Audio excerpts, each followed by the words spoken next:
I promise you this is going to be a very informative session, so I will require your attention. In this session, we are going to basically talk about technology, okay? So the theme of this session, the technology trends and their impact on fertilizer industry. A focus on digitalization of the fertilizer subsector. And the question is, are we there? Okay, are we even there? So I have a panel of specialists before us who will take us through a conversation.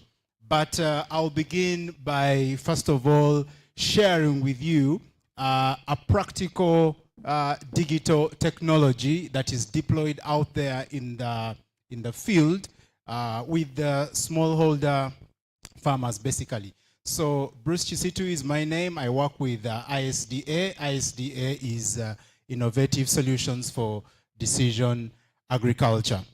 So what we do is that we develop expert advice for smallholder farmers. So in front of you, we placed a flyer, okay? And the question is, how many of you do some farming? How many of you do some farming? Or your father does some farming? And how many of you know the soil status of that plot where you're growing? You probably don't know. Most of you are using what we call blanket application. Not so. You ask your neighbor, how many bags are you using? The neighbor tells you 4. And you also go and do what? You buy 4, okay? Without any basis. So you're either over-applying, spending a lot of money, or under-applying, okay? And this is creating a problem. So we are responding actually to the Nairobi Declaration of providing tailored recommendation to smallholder farmers. Now, I've been listening since morning, and I realized that most of us, or most of the players here, the fertilizer manufacturers, one of the challenges that they face is how do we get these fertilizers to the farmers? Do the farmers even know what fertilizers that they really need to use, to apply? Because the challenge that we have is that the extension system can't really meet the need that farmers have, because I was reading literature, and in Tanzania the ratio is 1 farmer to about 1,200 extension workers. So when is this extension worker going to go and visit every farmer, have a conversation? Now, technology is the one that is actually going to provide tailored advisory at scale and at a cheaper cost, okay? And we believe that technology is now the end thing. So we have developed the virtual agronomist. What virtual agronomist does is that we are delivering expert advisory using artificial intelligence. And we are using it now on WhatsApp, okay? We have now embedded it on WhatsApp. We use the ChatGPT on WhatsApp, so you can have an interaction with the system. And with this flyer that you have, there is a barcode, okay? There is a barcode. You can scan it and actually start talking to the system, okay? This is a demo. I must warn you, this is a demo, but you can scan this QR code, and then you can chat with the system. But what do we do? What we do is very simple. A farmer can actually get to know their soil properties, okay? Using this system, you go on the plot, and then boom, it will ask you for some information about the farmer, about the plot, and then it will give you the soil properties, okay? It will help you get to know what is your soil status. So it will give you the nitrogen, phosphorus, potassium, and the pH of that particular plot, and then it will generate a nutrient recommendation for you, meaning a fertilizer recommendation, how much you will apply, how much it is going to cost. It will estimate the yield for the farmer, okay? And it is actually interactive. And this system helps the farmer to have an interaction with it throughout the system. So, how does this happen? We have a continental map for Africa, which we call the ISDA soil map. So this is a 30-meter resolution map where we actually pick the properties. So we have over 100,000 training points, okay, in Africa. This means that we can actually get soil properties from any plot in Africa. Now, this map is available. It is free. We give it out. We give out this information for free. It is open access. So if you need it, you just send a message through our website, and you'll be able to use the map. And we regularly update this map, okay? So we are using this map to provide the tailored advisory. And the way we have actually structured the system is that, number one, it will register the farmer's plot. It will help the farmer select the variety. Then they get a nutrient plan. But throughout the season, it is going to support the farmer. It will give the farmer an alert that when did you plant? Then it will give another alert that, can you please check the emergence? It is going to prompt the farmer to also, it will tell them that it is now time for weeding. It is now time to check your pest and disease. And if you don't respond, it will keep sending you that message. Why are we doing this? We want the farmer to actually adopt the best practice. It is one thing to apply fertilizer, but fertilizer application is not a silver bullet. Okay? You need to also adopt the other practices. So that is how it works. So embedded into this fertilizer application is soil and weather information. We get the farm profile, and then we also do what we call initialization. We get the local market prices, and then we use scientific models. We are using what we call the Bayesian network, which is inbuilt into the system, and then we connect it to ChatGPT. So the ChatGPT is just an engine. The system uses our recommendation, not information from the ChatGPT. Then it will generate a recommendation of what's up. So we can get pest and disease diagnosis through the tool, okay, very quickly. Then what happens is that we know that not every farmer will actually access or will use WhatsApp, okay? So we are promoting what we call a lead farmer approach. Some farmers will not have connectivity, other farmers will not have, are not able to interpret maybe the language or translate the technical information. But in the community, there is one person who is actually using WhatsApp. So that is the kind of person that we really want. So these dots you see are just the dots. We are able to plot each lead farmer and the farmers that they are actually serving on a map. So a lead farmer could be a field officer, could be anybody who is not technical, but this person can work with an extension agent, like a public extension agent, to backstop them, really interpret most of these things. So this is a plot, and this plot I think is in Babati. So we deployed virtual agronomist in this plot, and here, this is a plot which did not apply the virtual agronomist, and this one applied virtual agronomist. Same thing, okay? But it turned out that where a person applied the fertilizer recommendation, it actually did very, very well, and it was even able to withstand drought. So it has also been proven that we are able to increase yield at least twice, okay? What I mean is that we are able to increase yield by at least 2 or 3 times, okay? We have seen farmers double their yield. We have seen farmers triple their yield in some areas. So these are just results that show what we've been able to do.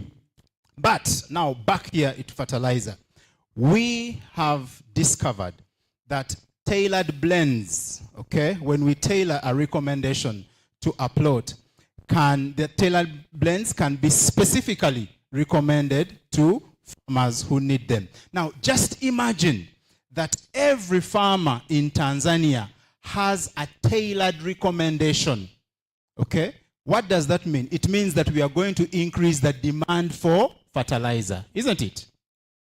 Is that okay? That if every farmer, imagine that every farmer has a tailored recommendation, it means that we shall increase the demand for fertilizer. And this data that we collect is actually able to also guide the manufacturers on the right formulations to produce, and also the right quantities also to deliver in different plots. So as I summarize, this is a record of plots that have been mapped and fertilizer recommendations generated in Uganda. You may not be able to see everything, but this is how the maps would actually appear. So we even have a map of all the farmers and the recommendation that they have attained, that they have received.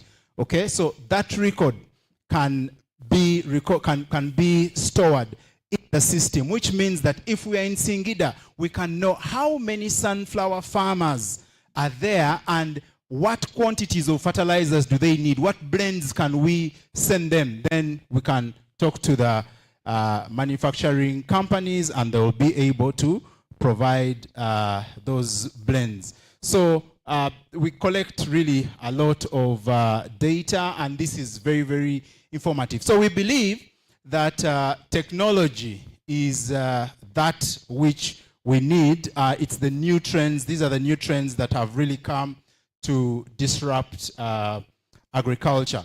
So I'll stop there for now. Thank you very much for listening to me, and I'll turn to our panel here. As our guests introduced, I have before me Mr. Siani Silvani Shayo, who is the Director, Compliance and Security Management from the E-Government Authority. You're most welcome. Then we have Mr. Robert Mutendamema, who is the Manager ICT. You're most welcome as well. And then we have Mr. Mahmoud Shaw, the Chief Executive Officer from Bizitech. You're all welcome. So we're going to take a round of a conversation. I'll just pose a few questions today, and shall also entertain some questions from you. So the first question will go to Mr. Shayo. You know, we've had all this, and you've probably had an opportunity to listen to what maybe virtual agronomist is doing. And maybe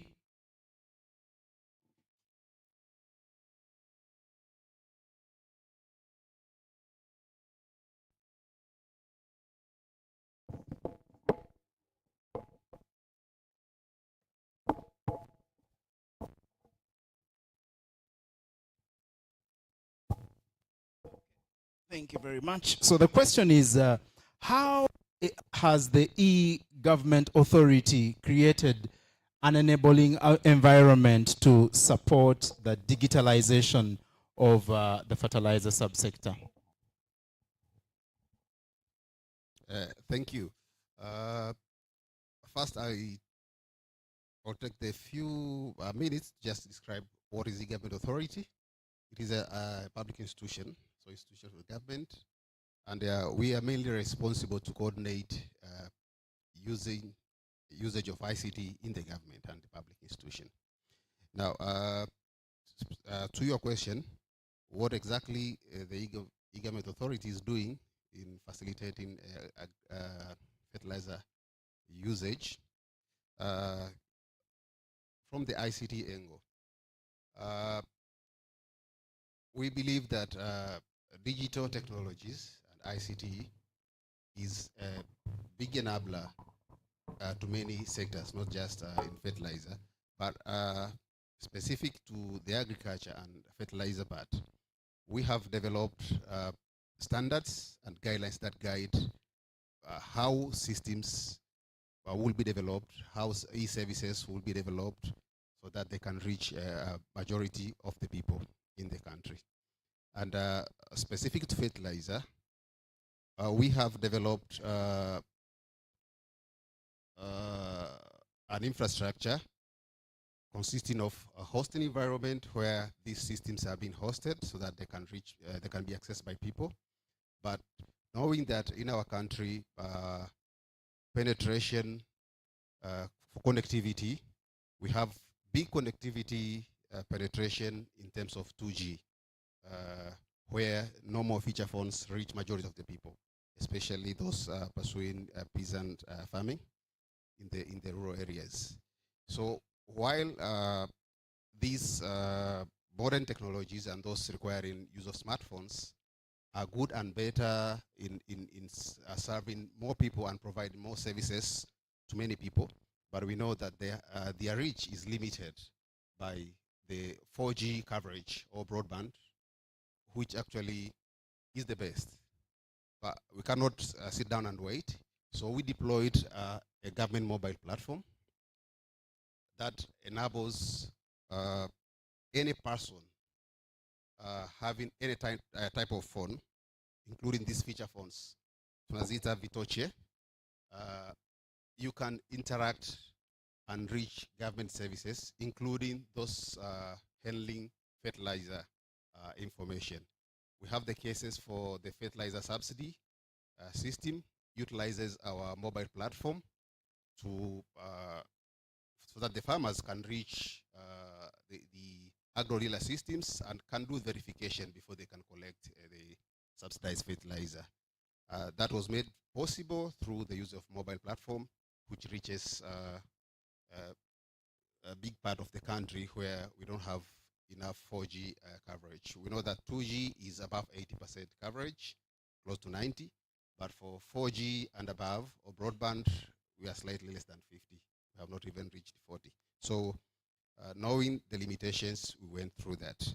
But specifically for fertilizer, back in 2021, the authority developed the fertilizer information system that is currently being used by TFRA to run its activities in regulating the fertilizer subsector.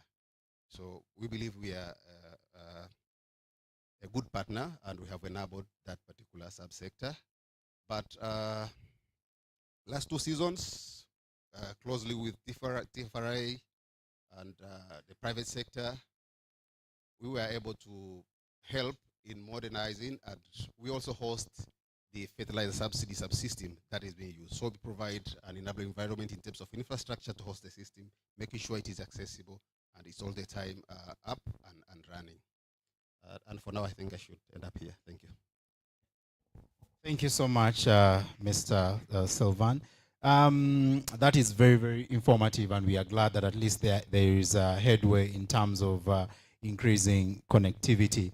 The next question will go to Robert.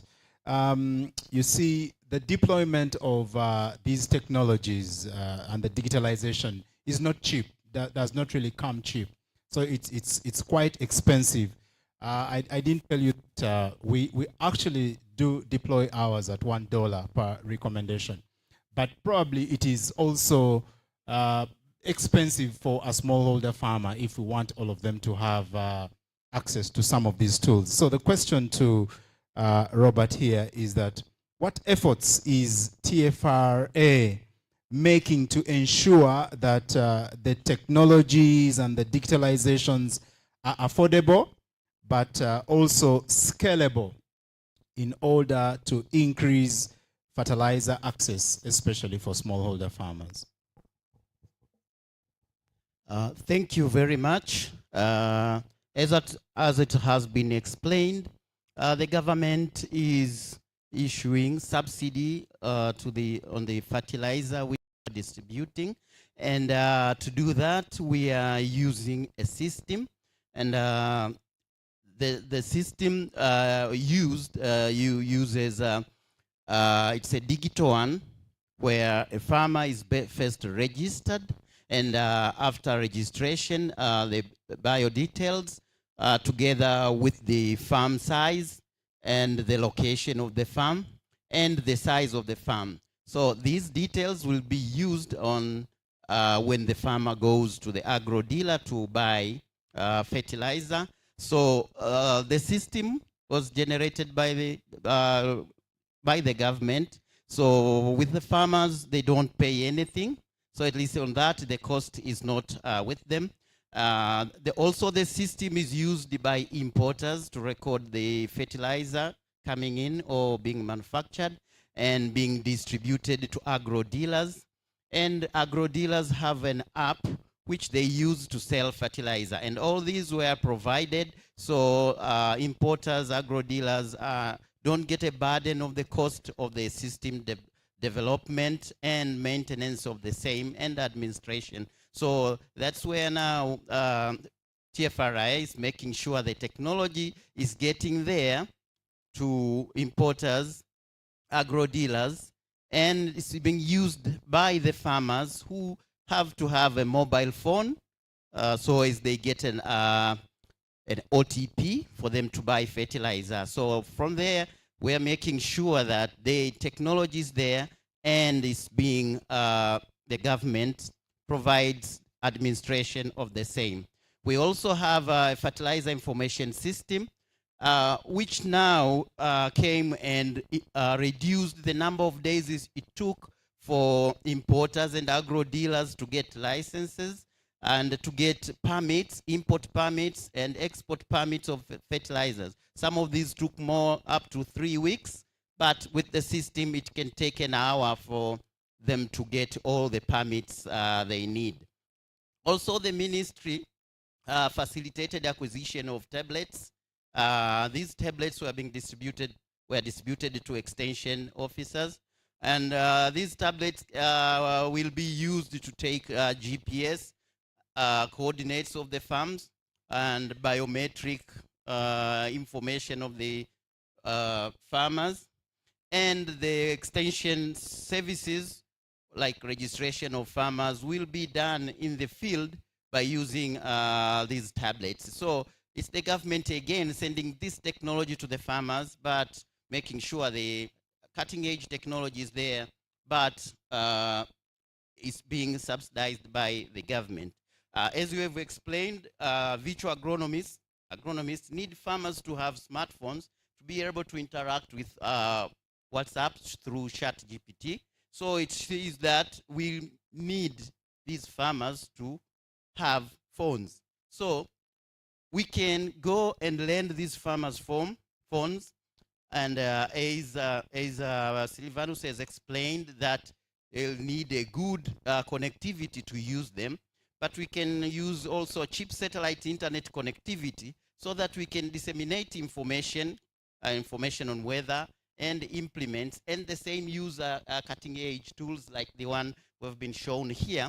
And we also need a lot of awareness to our farmers to be able to use these technologies. So the government, through TFRA, they are doing a lot to make sure that these technologies do get to the farmer, do get to the providers of the services to the farmer in a cheapest way. Thank you very much. This is excellent. Thank you very much. I think it's very, very impressive to know that government is making steps to ensure that technology and the digitalization of systems is actually usable and penetrates the last mile. I'll turn to Mr. Shaw here, the Chief Executive Officer, BusyTech.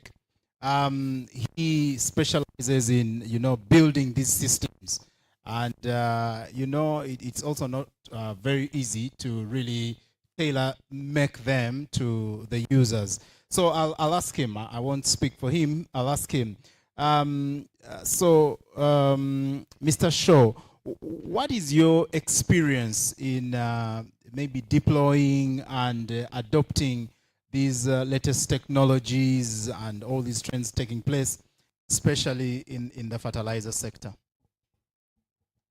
Thank you, Chair. Yeah, mimi nitaweka flavor za Kiswahili kidogo. Wenzangu wameongea Kiingereza kingi kinatosha kwa mchana huu.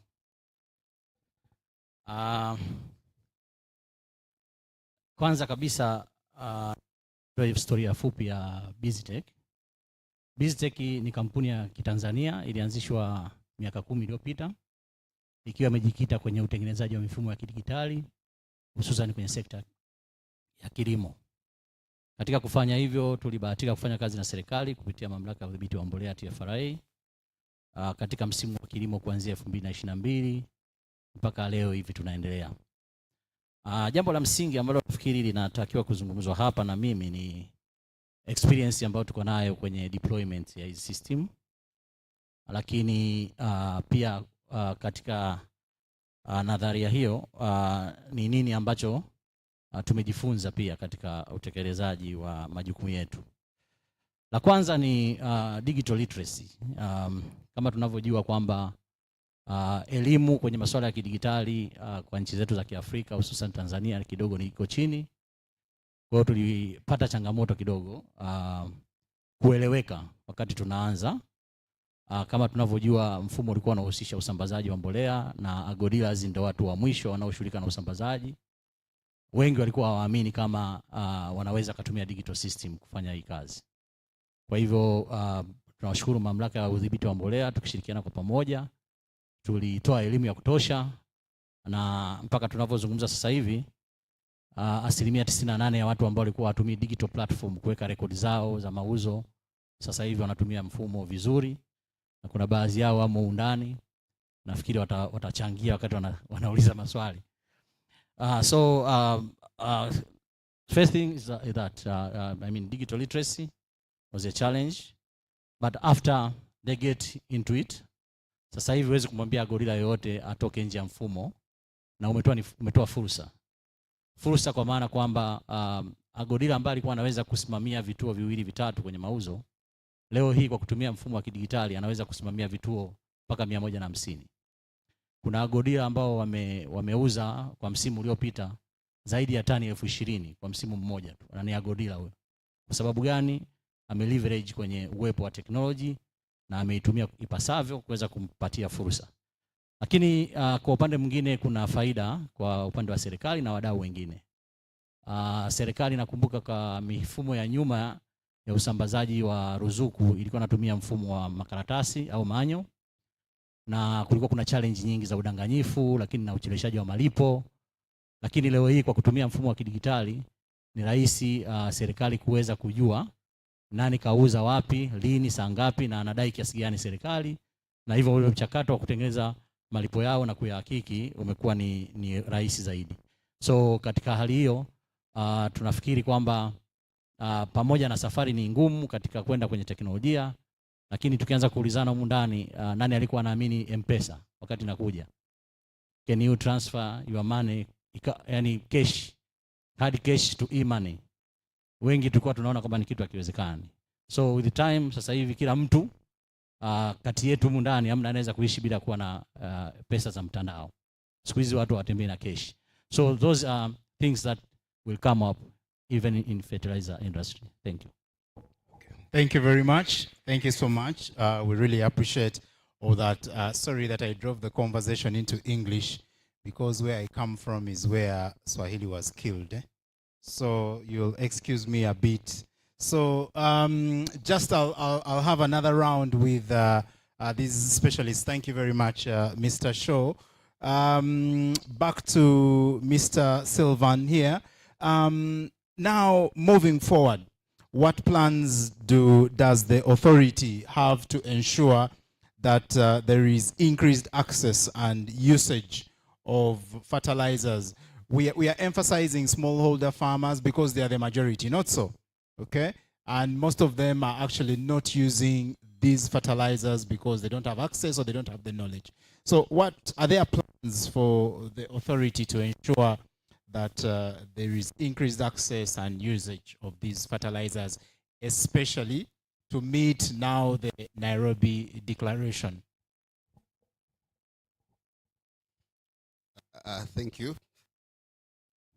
As I rightly put it in my first round of discussion, the authority plays the enabling role. And we enable specific institutions that actually delivers the last mile of specific sector. For this case, the fertilizer sector. Now, what is in the plan? I put it that connectivity is one of the key challenges. Now, we are running a project in collaboration with the Ministry of ICT, to expand the government network. That is a dedicated network for use by the government to service delivery points at the district level. While that may not be able to reach individual farmers at their farm level, but at least for any sophisticated information, it gets closer to them. And instead of having to travel to the regional headquarters or district headquarters, they get it more closer to where they are. And with this, it's easy to deploy high-tech systems because the infrastructure would have been there. But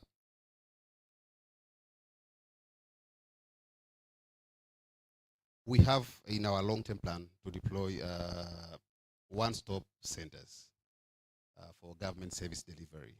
And we believe those related to agriculture falls among the government services.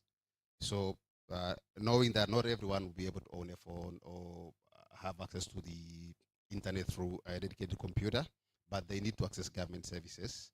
So our roadmap tells that we will have to roll out, and we have it in plan, service kiosks and one-stop centers where will enable people to access government services even if they don't own gadgets. Because in the adoption gap of digital technologies, one of the barrier is the device that is used to access. But data drives most of the decisions that we make, including the innovations like the one that you rightly show us there. But when you have data in silos, you may not be able to make big decisions. And so what we are doing as a current ongoing strategy is trying to integrate systems. These backend systems that contain farmers' information. A farmer may be considered his credit worth is low, but because information about his earnings in a year and expenditure are not well tracked.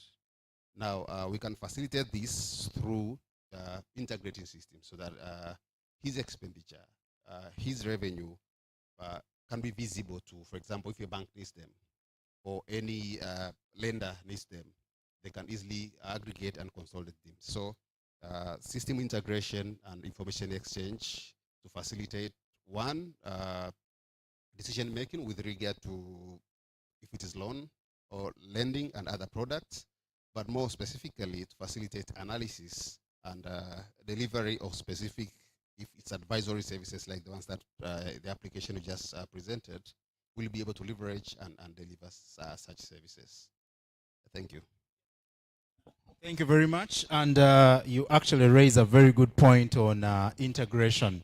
You know, tech companies love operating in silos, and everyone thinks that, you know, I have the best tool and things like that. This has really created a lot of duplication.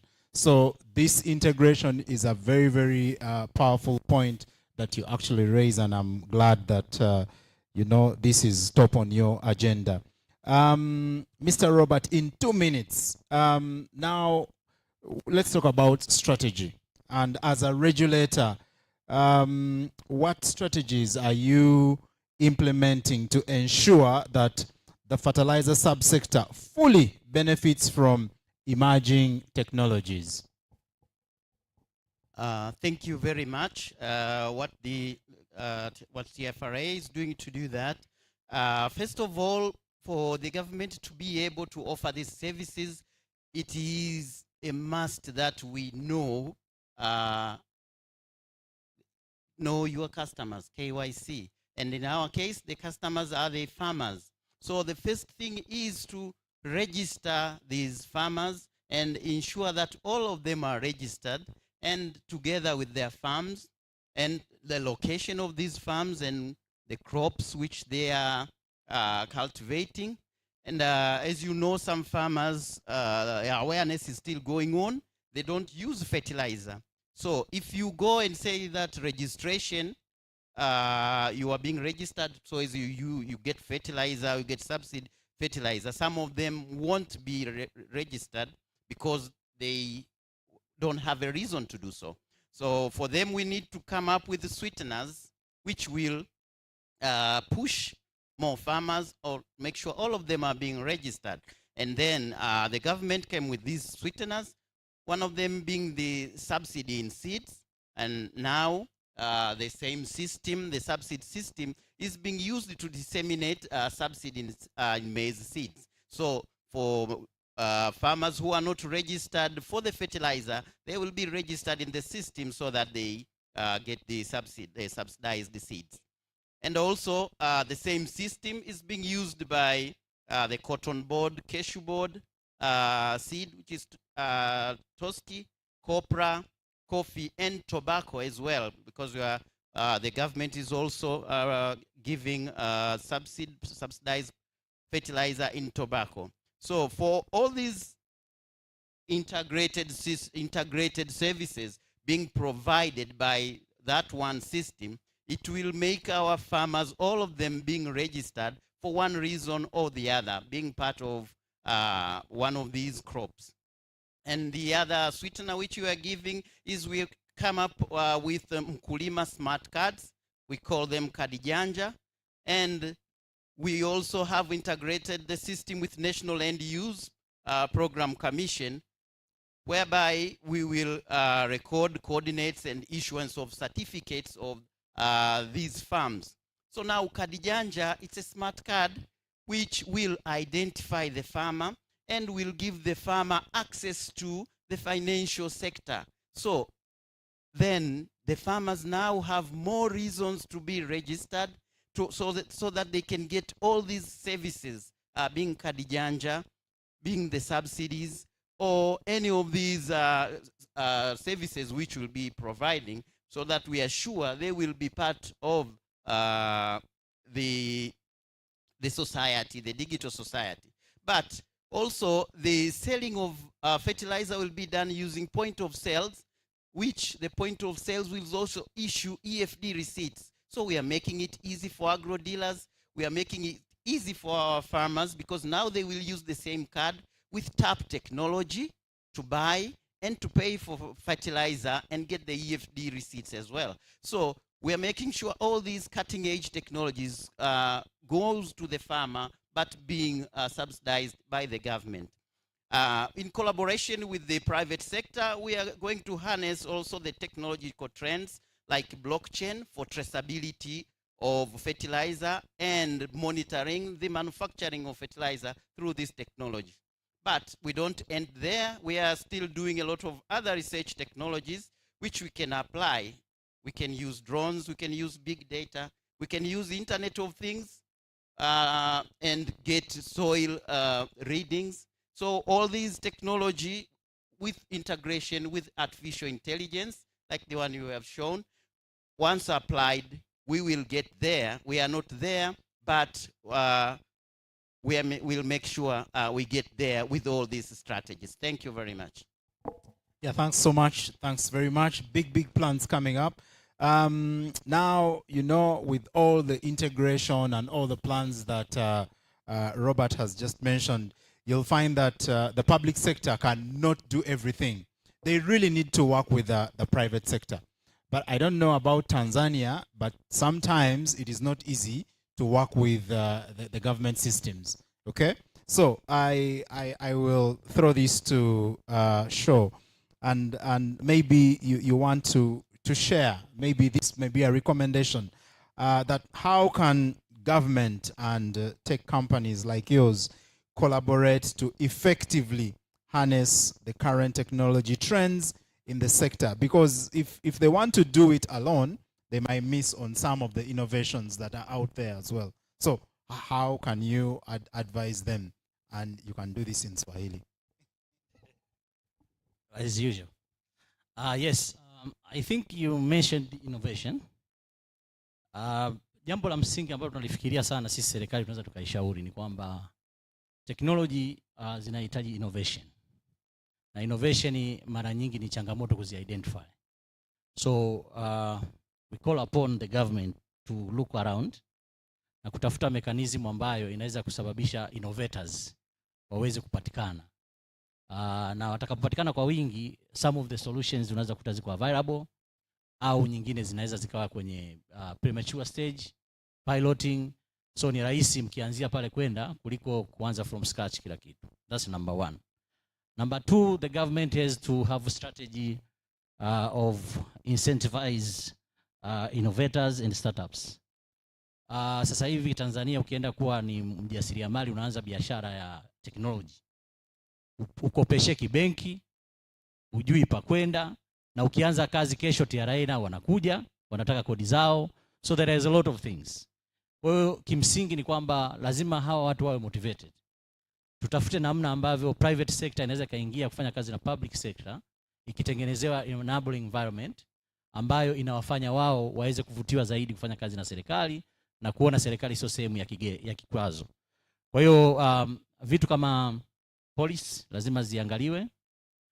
Vitu kama masuala ya interest rate kwa startups lazima ziangaliwe. Masuala kama ya loan guarantee kutoka kwenye government lazima ziangaliwe. Na kwa sababu tunayo IGA hapa ambayo ina promote hizi initiatives pamoja na taasisi nyingine za umma ikiwemo ICT Commission, it's high time waweze kukaa na kusema kwamba how are we going to get startups na jinsi gani ambavyo tunataka kuwasaidia kuweza kuleta innovation zao on board kwa ajili ya kupata manufaa kama nchi. Asante. Well, thank you very much. We can have this conversation until the cows and chicken come back, but we will actually close this off. A round of applause to my panelists, please. Yes, I hope you enjoyed the session. What is coming out very clearly is that technology is a major driver in the fertilizer industry and is even pushing these fertilizers right to the smallholder farmers. And I must tell you that it has now been proven that technology is going to significantly bring down the cost of extension. So we need to harness and have very good strategies like my colleagues here have mentioned, and we need to work with the private sector to actually see how this can all be achieved. So thank you very much, and thanks so much for listening to us. Thank you so much for the panelists. Thank you so much. Thank you so much. Asanteni sana panel ya digitali. Of course mna maswali, lakini tutaya summarize kwa sababu pia na kesho tutakuwepo. Kwa hiyo tunaweza tukayachukua, lakini haya maswali nafikiri ni ya msingi, inabidi yajibiwe. Mengine ni pongezi vile vile. Sasa tulikuwa airisha ile session ya organic na inorganic na mineral organic kwa sababu ya panelist ameshafika. Kwa hiyo chair ameshafika. Sasa nilikuwa naomba kumuita chair wa panel hiyo aweze kufika, ambaye ni Mahesh, CEO wa Minjingu Mines.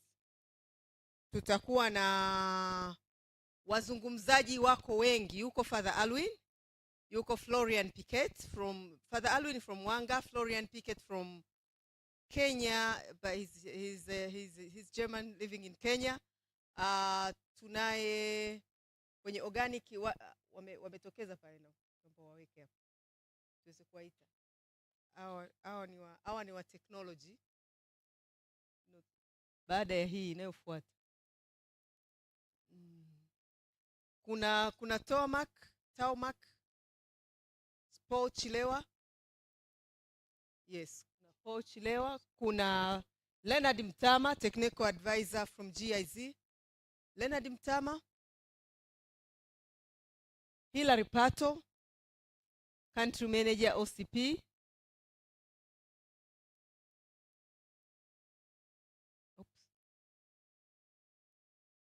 Hii ni mada ambayo ina watu wengi, ina interest kubwa sana kuliko zote. Tumepata wazungumzaji wengi. Paul Chilewa, program officer, Tanzania Agricultural Movement. Tunaye Hilary Pato, ni country manager OCP. Tuna Father Alwin De Souza, ni director SJS Organic Farm Center of Excellence. Tunaye Mr. Leonard Mtama, technical advisor GIZ, na tunaye Florian Piquet, managing director K+S Fertilizers Kenya. Session hii inaongozwa na Mahesh Parikh ambaye ni chief executive officer wa Minjingu Mines and Fertilizer Limited.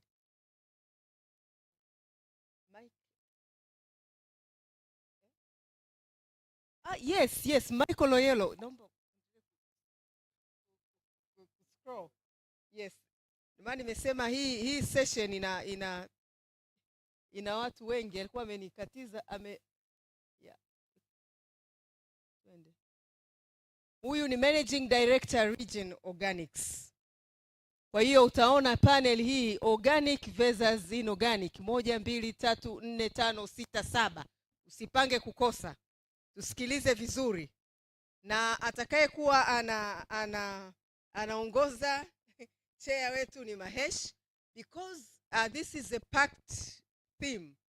Basi utakuwa brief na wao pia waweze kuongea very briefly, ili na sisi pia tuweze kuchangia. Michango yenu yote tunaipata, iko hapa, tunaitunza na tunakuwa tunaendeleza hizi discussion. Kwa hiyo naomba tuwepo, tusikilize vizuri. Karibu sana Mahesh. Thank you. Thank you very much. Good afternoon. Good afternoon. I can understand after lunch, it's always some lousy things, but I can guarantee you this chapter, this subject, what we are going to cover is a very interesting subject.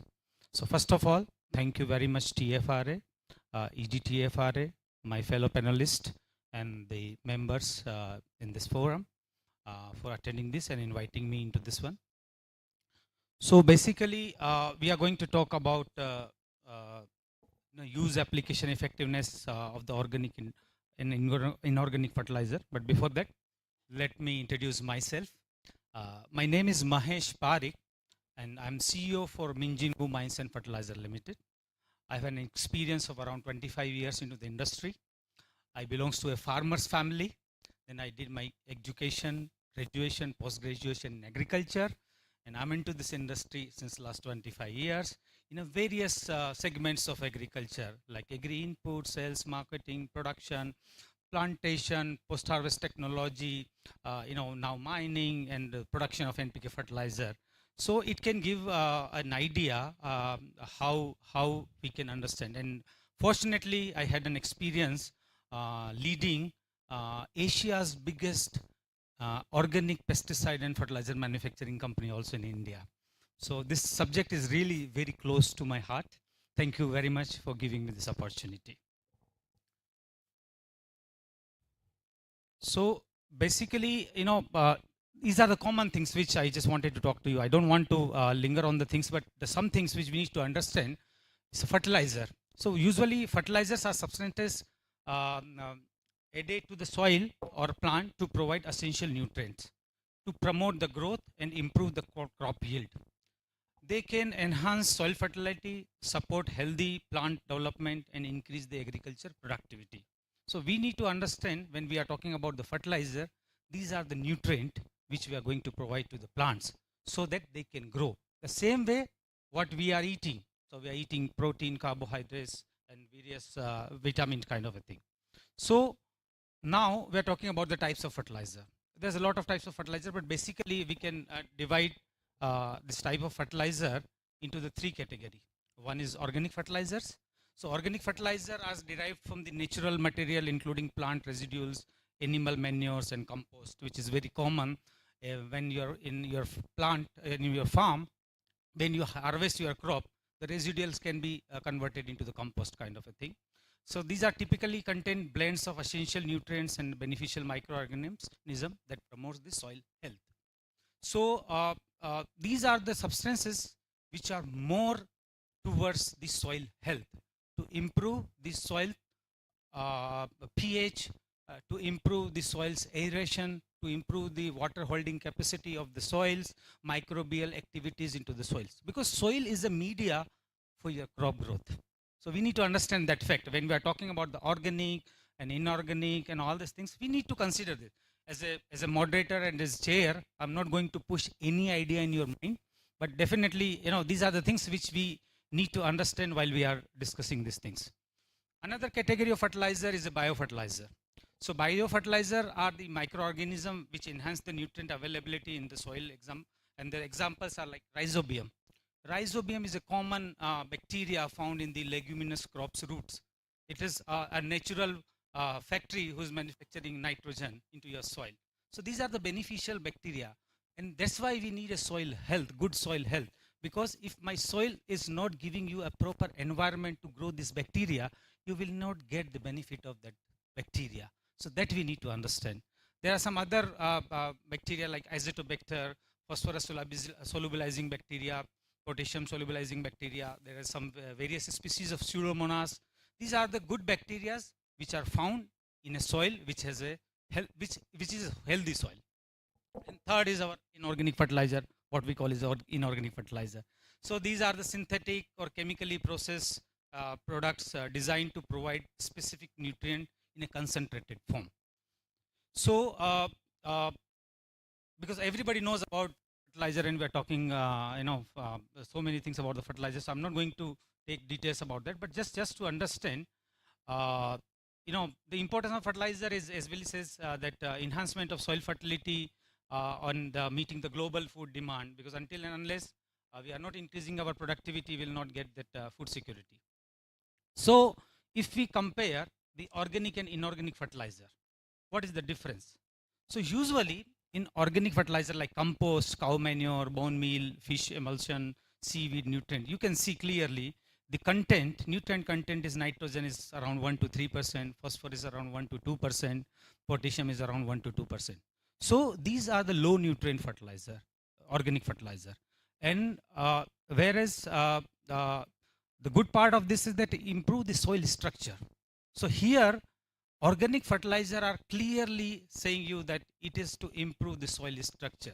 Your media, which is going to provide the nutrient to your plant, are fertilizer, organic fertilizer, which you need to use. So that even if you are using the inorganic fertilizer, the organic fertilizer roles is very important. Cow manure, you can see that the content is 0.5 to 1.5%.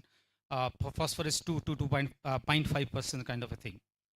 Bone meal is also a bit higher concentration of nitrogen, phosphorus, and there's no potash into that one.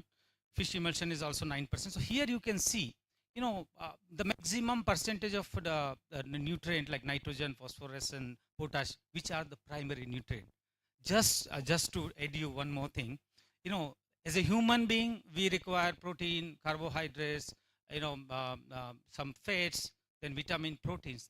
The same way, plant also require almost 18 nutrient. It is not only the NPK. Most of the time we are talking about the NPKs only, but there are some secondary nutrients like calcium, magnesium, and sulfur, and then your micronutrient like copper, ferrous, zinc, boron. So many other micronutrients are there. So we need to understand that particular part. When we talk about, so in this organic fertilizer, the concentration is 1 to 5%. Whereas in case of inorganic fertilizer, you just keep, I'm not talking about, there's a lot of inorganic fertilizer, but I'm talking about the straight fertilizer, which is having very high concentration of the nutrient. Like your urea, it contains 46% of nitrogen. If you compare with the compost, it is 1%. So, if you want to give the 46% of nitrogen to something, you need to add 46 times of organic fertilizer, which we need to understand. But and the benefit of this is that they are high nitrogen concentrate. It is rapidly soluble, immediately available to the plants. But there are some, side effects also, like the way we are taking medicine. So when we take the medicine, doctor said this medicine has some side effect. So sometimes he prescribes some, he said because of this medicine, you might have some, acidity kind of a thing. So you need to take antacid tablet kind of a thing. Same way, some fertilizer creates acidity into the soil. So which can be mitigated by using the organic fertilizers. Second is TSP, which contains around 46% of nitrogen. MOP is also a high concentration fertilizer, which is contained around 60% of K. So benefit is, as I told you that benefit is, enhanced drought resistance, improve overall plant health, and quick release of nutrient. Usually, why I'm covering this particular subject, forms of nutrient taken by the plant, so that I just wanted to tell my audience, plant don't take, like urea or like DAP or like anything else. Plant usually takes the nutrient in their ionic forms. So whether you are applying any organic fertilizer or inorganic fertilizer, plant usually converts that into the ionic form. Like if it is nitrogen, it is taken as nitrate and ammonia form. If it is phosphorus, it is orthophosphate usually. In potassium, it is potassium ions. So that way plants are taking. It is not like that, sometimes we have a raw material is available where we cannot feed ourselves. We need to cook that food. Same way, the whatever fertilizer we are using, whether it's organic or inorganic, it converts into an ionic form, and then plants will take this nutrient into the ionic forms. So I'm just talking about the effectiveness. Effectiveness, like in organic fertilizer, there's some good part that nutrient release, because it's slow release. Sometimes slow release is good, and sometimes slow release is bad also. Please understand. When I'm very hungry, I need a lot of food. So that time I don't need a slow release. Today you will get one piece of bread, tomorrow you will get one piece of bread, and next day you will get one piece. So then I cannot feed myself. But sometimes, my requirement is continuous. So if somebody will come and say, this is a full meal which you need to eat, and for next 7 days you are not going to get anything, that is also not good. So we require a quick release and a slow release, and there are some critical stages of the crops. When your germination stage is there, when there is a critical root initiation is, we call it a CRI stage is there, then there is a milking stage, then there is a flowering stage. So these are the various stages where they require a lot of nutrient, and at that times we usually apply the inorganic fertilizer, because that time their need is somewhat different. But for the regular need, for regular things, organic fertilizer are always good. So nutrient release, slow release and gradual promotes better nutrient. And one more thing with the organic fertilizer is it's a multiple nutrient is available in organic fertilizer. Second is soil health. Definitely the biggest advantage of organic fertilizer is soil health. And soil health enhances the microbial activity, improve the soil structure, increase the organic matter content, contribute to long-term fertility, water holding capacity of your soil. And these are the things which is very important for the good growth of your crop. So as I say, soil is a media, and for the media, you need to take care. Environment impact is lower risk to the nutrient leaching and water contamination, supports sustainable farming practices. Because it's a slow release, their leaching losses or evaporation losses are very low. But if you compare with the chemical fertilizer, as a farmer, as an agriculture student, most of your fertilizer, when you're applying nitrogen or maybe urea, your urea, a lot of leaching losses are happening, a lot of evaporation losses are happening. So if you are giving a 10 kg of urea to the plant, 100% is not reaching to the plant, because there are something, we can go somewhere and take our food, but plants don't have hands. No, they have any root system. And if the nutrient is available into their root zone, then they can take that nutrient. But if it is below the root zone, they can't take that nutrient unless if it is a capillary action and which can come to take out the things, kind of a thing. So inorganic fertilizer, yes, nutrient availability, provide quick and immediate availability of the nutrients, allowing for the rapid plant uptake and addressing the acute deficiencies. When there's acute deficiency, definitely we need to do that one.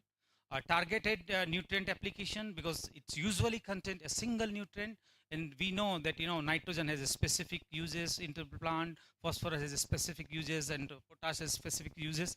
That way we can use that one, but there's a risk associated with that also. Potential for soil degradation, nutrient leaching, and negative impact on water quality. Sometimes when you are using in excessive quantity of this fertilizer, they can create a pH imbalance into the soil, create acidity into the soils, and that might be harmful for you. I hope I'm a bit quick, because I just wanted to take the I don't want to take much of your time, but I just wanted to tell everything what I wanted to tell.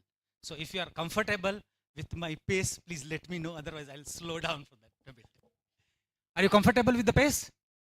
Yeah, thank you, because now it's after lunch, we need to talk some interactive things. Okay. So now the impact on the nutrient uptake, as we have discussed, speed of availability in inorganic fertilizer, nutrients are immediately available, and beneficial for rapid response to the nutrient deficiencies.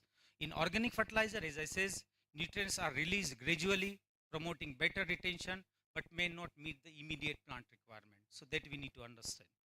I'm talking about plus and minus about both the fertilizer. It's not like that I'm just promoting any organic fertilizer or promoting any inorganic fertilizer, because as a chair, as a moderator, I cannot be biased. Soil microbial activity, organic fertilizer enhance the microbial population. As I told you that there are a lot of beneficial bacteria, microbial things are available in your soil. And if your soil has a good pH, good aeration, favorable condition, definitely this beneficial bacteria and microorganism will give you a good advantage for your crops. Inorganic fertilizer may not significantly contribute to the microbial health, because these are the concentrate fertilizer, quick release into the soils, and do that one. So looking to that, what I told you regarding all these things, now I just wanted to talk to you about the combined application is a preferable strategy. So in my opinion and what I understand and with my experience and all these things, combined application is always a preferred strategy, but we need to understand soil health and soil nutrition. So soil health is a different thing and plant nutrition is a different thing. So biofertilizers, organic fertilizers are good for soil health, and inorganic fertilizer are good for plant nutrition. So nutrition synergy will give you combined quick release benefit of an organic fertilizer with the long-term soil health advantages, and enhance soil health and increase crop yield. So what I'm talking about, the combination when you are providing a good farmyard manure or good compost. And please understand, when we are talking about the farmyard manure or compost, it should be a good compost. Sometimes if it is not properly composted, you are carrying a lot of pathogens, you are carrying a lot of eggs of insects if it is not properly composted. And it will create, instead of benefit, it can create a negative impact for your crop. So we need to understand, whenever we are applying the organic fertilizer, it should be in a perfect shape. And it has been numerous studies has shown the farmer employing in the combination fertilizer strategies have improved the yield, kind of a thing. So in conclusion, the thing is that the nutrient uptake dynamics, the form in which nutrients are taken by the plant is crucial.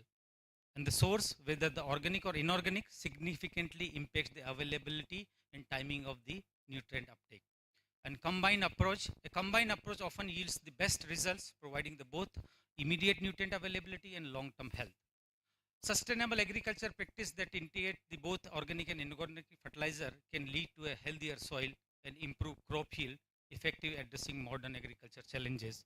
But just a thought, I think I have discussed in my previous discussion also with our TFRA ED. We are talking about the organic and inorganic. To grow a crop, you need water. Without water, you cannot grow a crop. And for your kind information, water is inorganic. Thank you very much. Just one more thing, I just wanted to share some data. In a world, total agricultural land in the world is around 4.8 billion hectare. Out of that 4.8 billion hectare, only 196 hectare agriculture is being done on the organic basis. So you can understand only 2%. When we are feeding this kind of a 7 billion population, you need to understand what is the importance of inorganic fertilizer. Now, I'm just taking an advantage of being a chair and the moderator. Minjingo Mines and Fertilizer is a company who's having the fertilizer, which is a combination of organic and inorganic. So we call it a fertilizer, hybrid fertilizer, where we are using organic source of phosphate, which contains a good calcium and some microorganism. And when we are making our physically compound fertilizer, we are using that our own resource of phosphate, which is one of the world's best phosphate resource.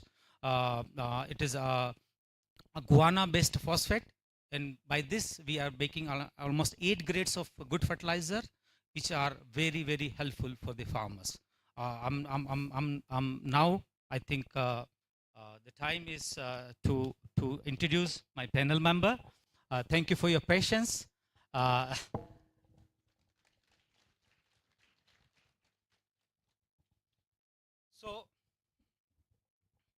So first of all,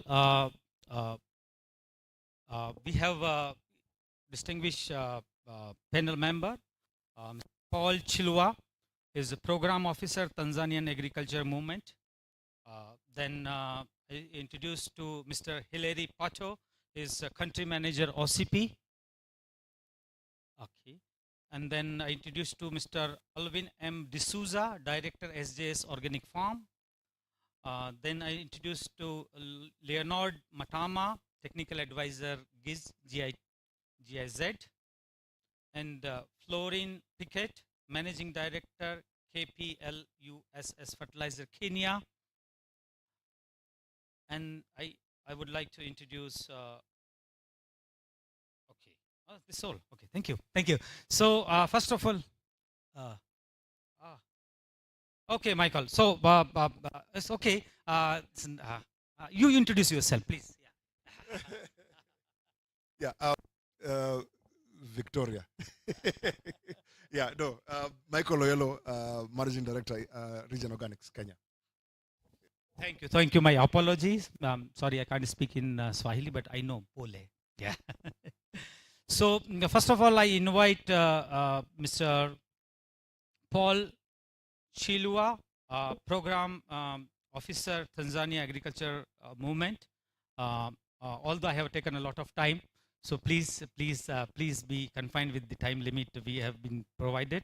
And yeah, as a chair, I can take advantage. Thank you. Yeah, please.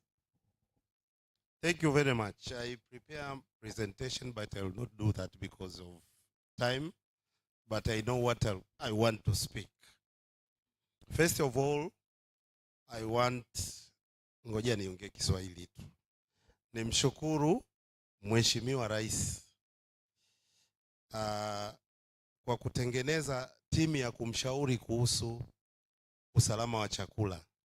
Na katika hiyo timu nashukuru mdau wa kilimo hai Dr. Mwatima ambaye ni mwenyekiti wa Tanzania Organic Agriculture Movement, ni mmoja wa wajumbe. Lakini nimshukuru Mheshimiwa Waziri Bashe kwa kuongoza wizara na kuja na mkakati wa kilimo ekolojia hai. Tunaita National Ecological Organic Agriculture Strategy. Lakini shukurani za dhati kwa kweli za mwisho zimwendee mkurugenzi wa TFRA. Sio rahisi kwenye discussion zinazohusiana na input, iwe ni mbegu, iwe ni viuatilifu, iwe ni mbolea, kwa kuta wadau wa kilimo hai. For the first time umeweza kufanya hilo na unastahili pongezi kubwa sana. Sasa kwa kifupi niongee way forward. Sitaki kwenda kwenye sayansi hiyo ya imeshazungumziwa na wengine wataongea. Hivi tatizo liko wapi? Tunajua tuna tatizo la mbolea. Sasa mimi kama mdau wa kilimo hai najiuliza, kweli tunatatua tatizo au we are copying and pasting from somewhere? Tumesikia mkakati leo. Najua mkakati unajibu malengo ya kilimo ya Afrika, KADIP. Ukisoma malengo ya kilimo ya KADIP, sio malengo tu na targets. Turudi tukasome report biannual ya targets zilizofikiwa na zinazokuja. Ni lazima tujibu masuala yafuatao. Ardhi ambayo tunafanya kilimo ambacho sustainable agriculture, lakini tunafanya organic. Tanzania tunakimbia, hatujibu hayo maswali. Mbolea tunayozalisha, tunayoagiza, vyovyote vinavyofanya lazima ionyeshe inatupeleka katika kuongeza matumizi ya organic. Wote tunakubali wanaofanya convention, wanaofanya nini, matumizi ya mbolea yameathiri udongo wetu Afrika. Takwimu hapa tunaambiwa tuna ardhi ya kutosha na nini, tumelima 17%. Siku nyingine tuje tuambiwe hiyo 17% tumeiharibu kwa kiwango gani kwa matumizi ya hii mbolea ambayo tunatumia, na tunataka kufanya restoration kwa kiwango gani. Sasa mimi nije na solution kwa sababu ya muda. Mapendekezo. Hivi kweli Mwalimu Nyerere tunamkumbuka sijui lini hapa, ile kujitegemea imeishia wapi? Hivi kweli tutegemee tu tuje tujengewe viwanda? Hatuna njia nyingine ambacho tunaweza tukafanya kilimo chetu tukapata mbolea kama organic, tukapata compost, tukapata hizi mbolea? India wamepita kwenye green revolution, lakini baada ya muda walirudi wakaingiza organic fertilizers. Tena sisi tuna tatizo lingine, hata ukienda kwenye definition yetu ya mbolea, kaisomeni kwenye sheria kama inaongelea mambo ya soil fertility, it talks about nutrients kwa ajili ya plant. Kwa hiyo ukianzia tu kwenye definition ya fertilizer, ndugu yangu kutueleza hapa, lakini haijui kabisa kuhusu organic ambayo inaleta suluhisho kwenye udongo. Kwa hiyo way forward strategy, mimi sijaisoma bado hii ambayo ya fertilizer, lakini nitataka kuona tunajengaje uwezo wa wakulima au wajasiriamali waweze kuzalisha mbolea hata ya organic. Na inawezekana jamani, India wamefanya kwenye halmashauri hizi, wanawezeshwa watu kuzalisha mbolea. TFRA watutengenezee viwango. Mbona kwenye mbegu tulifanya kuna kitu wanaita quality declared seeds ambazo zinazalishwa kwenye jamii na zinauzwa kwenye jamii. Hivi leo mkakati wa kuhakikisha tuna mbolea utegemee kutoka nje. Tuna wabunge hapa. Hii mikakati itakuja wakati tunapanga budget, tunawaomba muone wanawezeshwa vijana wetu wakina mama kuzalisha mbolea kwenye zile councils kwa kuzingatia standards ambazo zitakuwa zimeletwa na TFRA. Kwa maana hiyo tu, hii tunazungumzia affordability, accessibility, mbolea ambayo ni salama itawafikia wakulima. Leo tunahangaika na mbolea kule ya kwenye parachichi. Leo hata tukifanyaje hatutakuwa na uwezo kama nchi ya kuzalisha mbolea ambayo itamfikia kila mkulima. Mwisho wa siku isije ikawa ni lengo kuwapusha wakulima washindwe kununua mbolea, washindwe kulima. Kwa hiyo mimi nasema sikatai kuwa na viwanda na uwekezaji huo mkubwa, lakini tutafute namna ya kuwa VETA, siju kuna mati, kuna nani, tuwajengee vijana wetu kwenye BBT zinazozungumza na nini, waweze kuzalisha mbolea na watoe suluhisho la mbolea. Hilo la kwanza. Lakini tuone investment ya serikali kwenye masuala ya kuwezesha wananchi. Hapa tumesikia kuna fertilizer investment strategy. Sisi wengine tulikuwa tunatafuta kuona, tunajua baada ya Malabo na nini kuna hiyo strategy imetengenezwa, inachangia kwenye mpango ule wa Afrika kuhusu kupata mbolea. Mimi tuje tuulizane mwaka kesho kwenye symposium, mniambie ni kiasi gani kinaenda kutengeneza mbolea ya kilimo hai. Alafu blending, nimalizie kwenye hilo la kwangu. Blending isiwe kwenye organic na inorganic.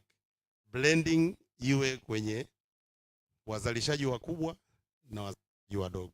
Mwisho kwa TRFA ni waombe, kuna wadau wanakuja kusajili mbolea. Kuna vijana innovators wamegundua mbolea. Tusiwatreat sawa na hao wakubwa. They are making profit, they have money. Hawa watafutiwe mfumo wa kuwawezesha waweze kuleta suluhisho, sio tu frustrate. Na mwisho, mko humu Marasi Manani, kuna wilaya mbili tu, kuna Moshi na Kinondoni. Wanachukua takataka za organic kwenye masoko, wanatengeneza mbolea ya mboji, magwepande. Hebu tujiulize leo, kwa nini usije kuwa ni mpango wa councils zote kuchukua takataka kwenye councils na kutengeneza mbolea na tulete suluhisho? Jamani, tuwe na masuluhisho yanayotokana ndani, tusikopi na kupesti. Asante. Thank you, Paul. And this forum is all the opinions. So I respect his opinion. And really, these forums where we need to respect each other's opinion. There's opinion differences are there. Sometimes, when I'm looking towards that side, I can see what is behind my ED. But, he can't see what is behind that one. Same way what he's seeing behind me, I can't see that one. So definitely, I really appreciate. Thank you very much. Because we missed him, so I just wanted to give him an opportunity to give his opinion on this particular subject. Thank you. Asante sana, Bwana Chair. You understood that. Anyway. Habari zenu. Habari zenu. Salamu kutoka Nairobi. Kwa majina Michael Oyelo. I'm the Managing Director wa Region Organics. Region Organics is the largest producer of organic fertilizer. Nikisema organic fertilizer namaanisha animal and plant waste combined in East Africa. Yeah? So right now we are collecting about 10% of waste from Nairobi. So that's about 200 metric tons per day. We use 2 technologies to convert that into what we call regenerative agricultural products. The first one is BSF. Wangapi wanajua BSF? Black soldier flies. Nimeona kuna mkono pale. So black soldier flies ni wadudu ambao wanakula mbolea ama wanakula organic waste. BSF wana reduce the amount of organic waste by 70% in 8 days. So it's a very efficient technology from the waste management perspective. Yeah. So we use that to convert that waste into what we call residue of frass. Alafu tunaichukua tunapeleka kwenye composting. Na tukishafanya composting tunaipackage kama Evergrow organic fertilizer. Yeah. So Wakenya are seeing upwards of a 30% increase in yield. Kwa sababu, for those who know, who came for the soil summit in Nairobi, our soils in Africa, in East Africa, are dead. They're dead because the organic matter in our soils is very, very low. The organic matter actually compared to the global average is something like 40% where it needs to be. That's why our yields in Africa are 80% where they need to be. So as the chair said, there is 2 things. There is soil health and then there is nutrition. So ni kama tu binadamu mgonjwa, mtu akiwa mgonjwa hata umlishe namna gani haiwezi kuwa ana nafuu. Si ni kweli? So lazima utibu soil, kurejuvenate your soil, kurudisha pali inafaa iwe, ongeze organic fertilizer for you to get the right yields. Yeah, so that's what we're doing in Kenya. Now tunadhibitisha maneno mawili. Yeah. So ya kwanza, watu wanafikiria ati organic waste is a cottage industry. It is not. We are showing in Nairobi and in Kenya that organic waste and organic fertilizers can actually be an industry that helps us to resolve the food insecurity problem by increasing yields for our farmers. Yeah, so we are doing it at scale. So mkiwa Nairobi, tafadhali tafuteni Region Organics, muje kwa kiwanda chetu muone organic waste production organic fertilizer production at scale. Ndio.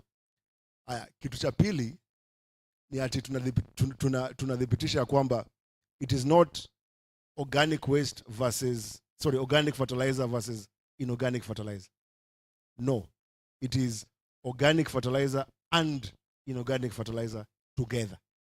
We call it integrated soil fertility management. Yeah. Sasa, that is why Yara in Nairobi, we are working today with Yara in Nairobi to produce Yara Suna. So Yara Suna is produced by us, and the goal is for us to produce an organomineral product that can then be blended at the field level. We're also collaborating with Florian can wave, Florian K+S, the largest potassium producers in the world. We're also collaborating with them to produce Evergrow Konkali that is also showing that integrated soil fertility management is the future. So sitaki tukuwe na huyo msukosuko ati ni moja versus the other. Hapana. We need both of them together for us to produce yields at the right level. Swali ya mwisho, ni ngapi wanajua tofauti ya manure na organic fertilizer?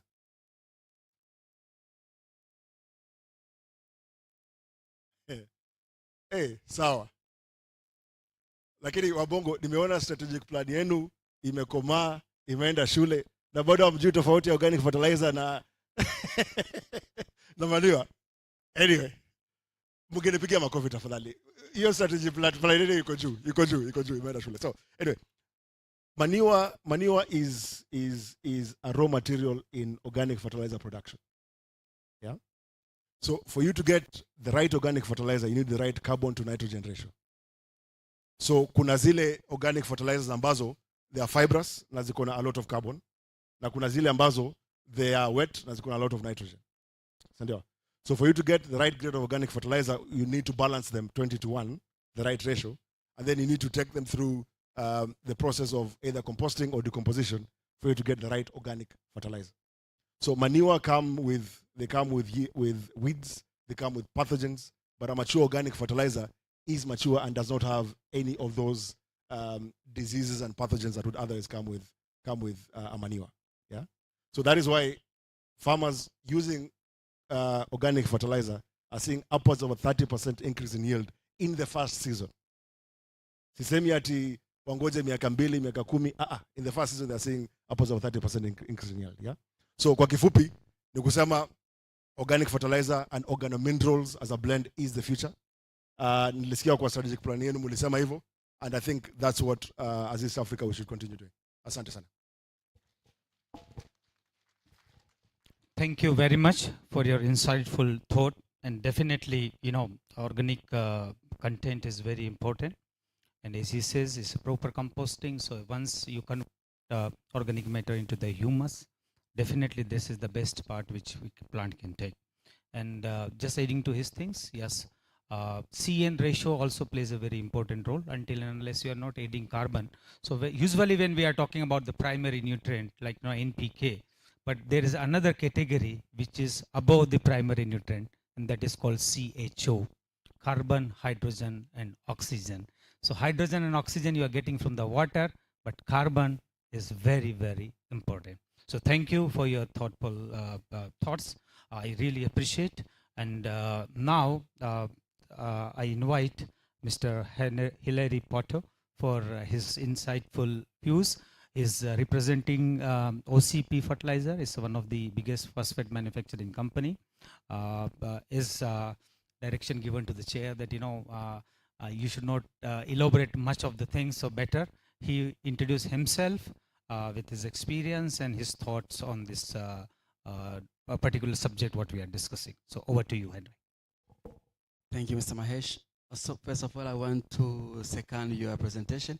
I think it captured everything more or less that I wanted to share.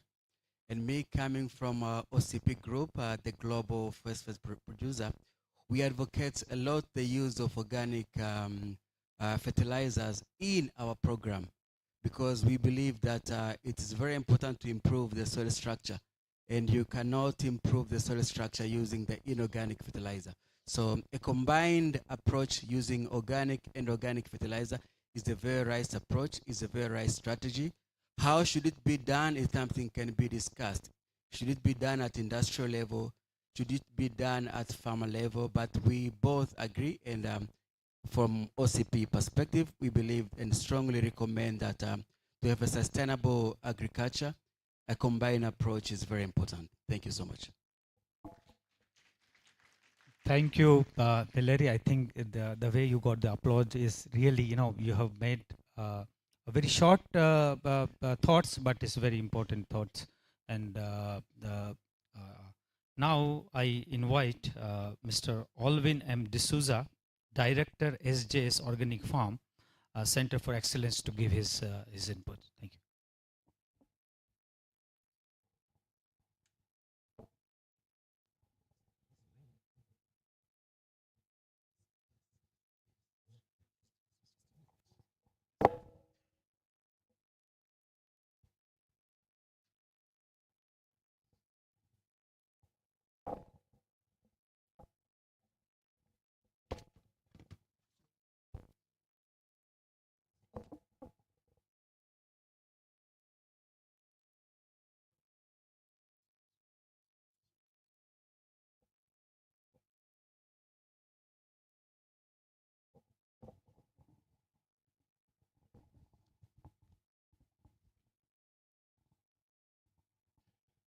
Good evening, everybody.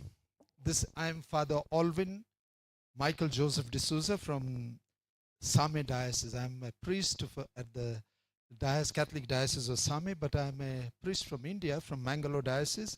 I'm a missionary working in the Catholic Diocese of Same. And you may be wondering what a priest is doing here in the agriculture and organic agriculture. Definitely, it is connected with my faith, and also everything is biblical. And this is what brought me to the organic agriculture. This is called the Holy Father's book, Laudato Si, taking care of a common home. And this common home is our earth, and it is because of climate change and so many other problems. The soil is depleting, poison is increasing in our food, so what to do? And I follow this book from India. This is called Subhash Palekar. Subhash Palekar is the methodology that we are following in our farm, in SJS Organic Farm here in Mwanga. Mwanga is not agricultural land, it is a semi-arid place. And if you come and see, because of following this organic Subhash Palekar's methodology, it is changed. The soil is changed, environment is changed. We can grow bananas there, and people wonder, those who are from Mwanga itself, how we are growing bananas here. So it is possible. And we are not using any chemicals, but that's what we thought of, changing the structure of the soil as well as the ecosystem, and it is working. And our target group is small landholding farmers, not a big or micro industries, but macro. Small, poor farmer, how he can earn his livelihood and make his food security within his means. Organic is not expensive, organic is cheap. So how we can do that? That's what we are just talking about, fertilizer and production. So we have around, we are what we eat, you know that. Healthy food comes from healthy soil.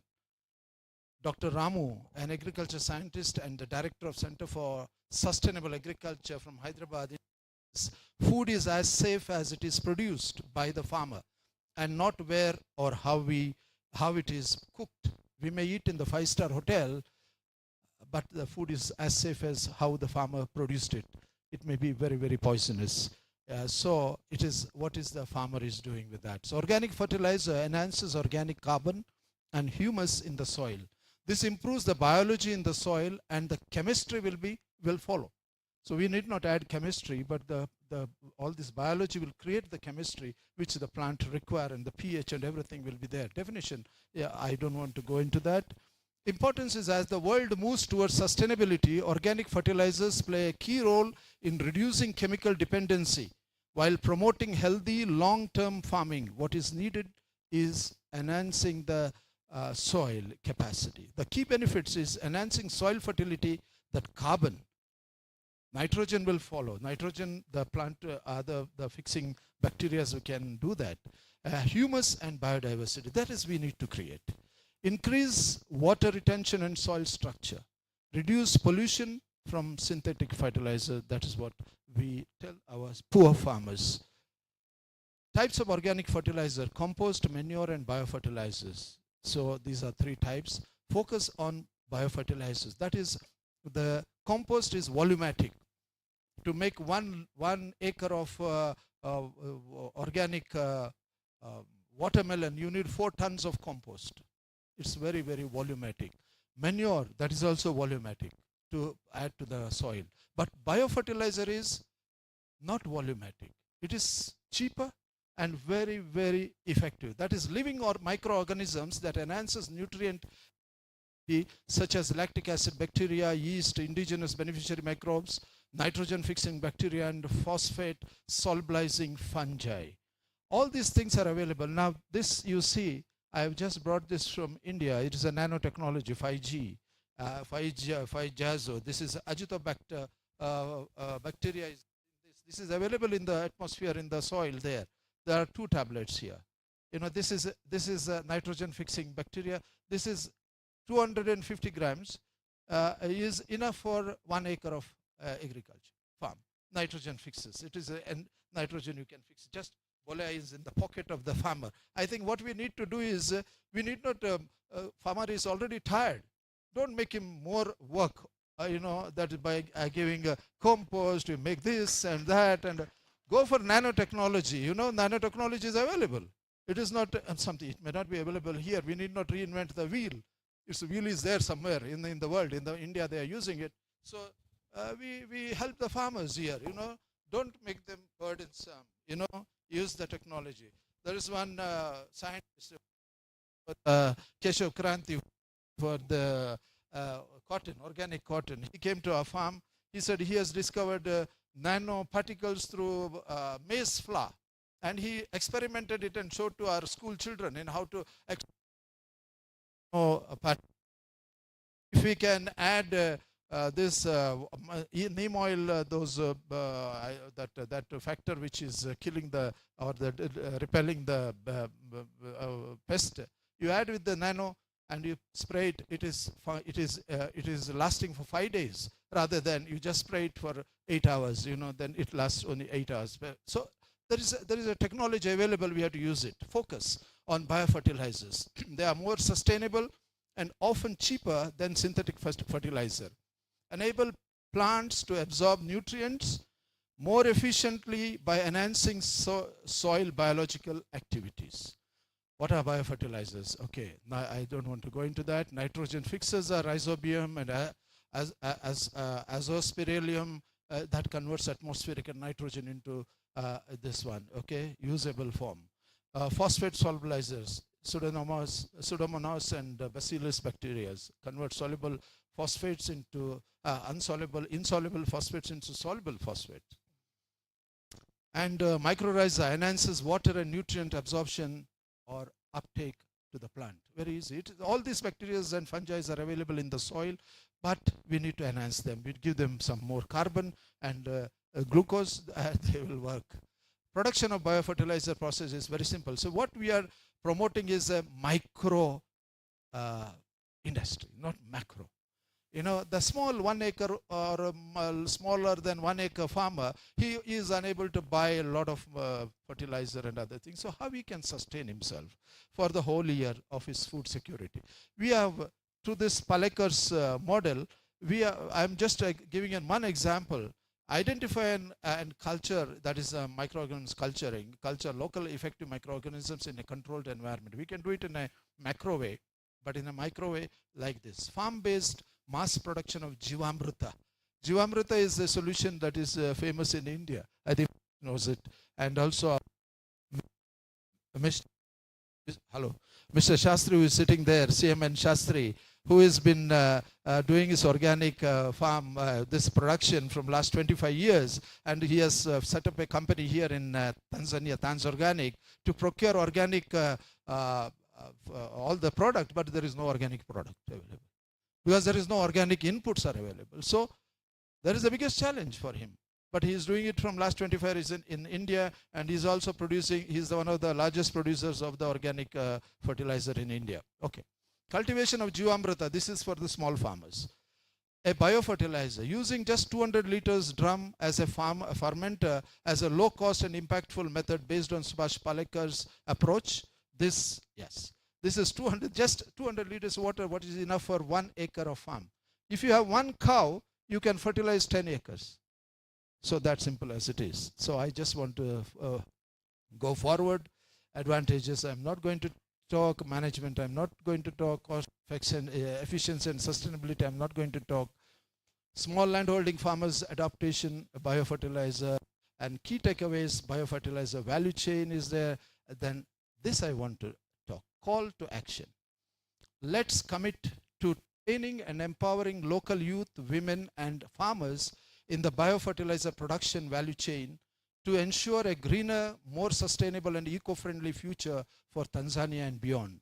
Action to bridge the gap for agriculture transformation 2030, somebody was talking about it. Number 1, to recognize and register, this is for our parliamentarian and other key people, to those who can bring the change. To recognize and register organic fertilizers and biofertilizers in Tanzania.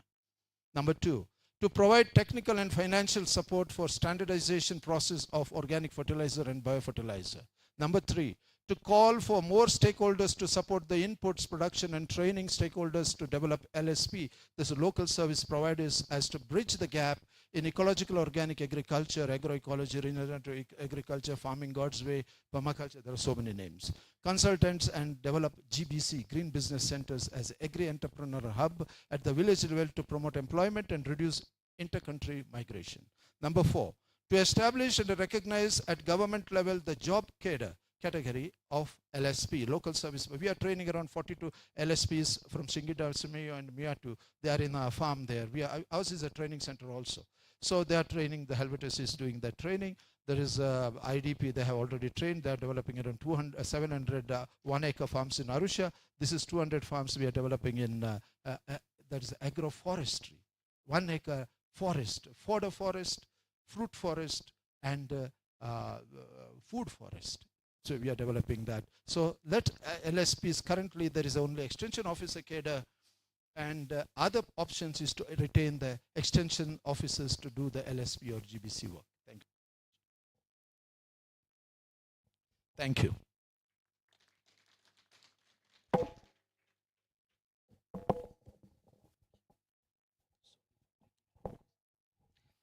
Thank you very much, and I really appreciate, because now we were talking, when I given my presentation, I have mentioned this biofertilizer, because when the subject was organic and inorganic, but I have included biofertilizer. I was not knowing somebody from the biofertilizer side is also there. He has mentioned that, he's a priest, and what a priest is doing in this particular forum kind of a thing. So that remind me my last visit to Rwanda, when we were into the East African Community meeting, and our chair was a pastor. So definitely, all the people who are maybe religious, but they are definitely working for the society. So we appreciate their efforts. Thank you very much. And just to aid his particular thing, definitely biofertilizers are very good product. What I have seen, when the people who is advocating the organic or bio, they usually discard the chemical portion, which I think is not a right thing. Again, I wanted to mention from that particular meeting in Rwanda, somebody, I don't want to mention from which country, but they're saying that no, they are using rabbit urine for the good production of crop. So we need to understand, these are supporting it. I'm not against these things. And as he says very clearly, we are not competitor. Organic fertilizer and inorganic fertilizers are not competitor. We need to support each other. If my soil is good, his water holding capacity is good, my even chemical fertilizer, you require less quantity of chemical fertilizer. So that way you can do. And I always quote an example, when a normal person like you and me, we are not an athlete. Our requirement of food is limited. But the day when somebody who's a wrestler or who is doing a high physical work, his food requirement is different. So when we are growing food for ourselves, okay, I need to feed my 4 people's family, no problem. You can, whatever you can do, you can do. But when it comes to the food security of the country, when you need to feed billions of people, definitely you need to come out with innovative approach. It's not an organic or inorganic, it's an innovative approach, a combination approach. So now I'm moving towards our next speaker.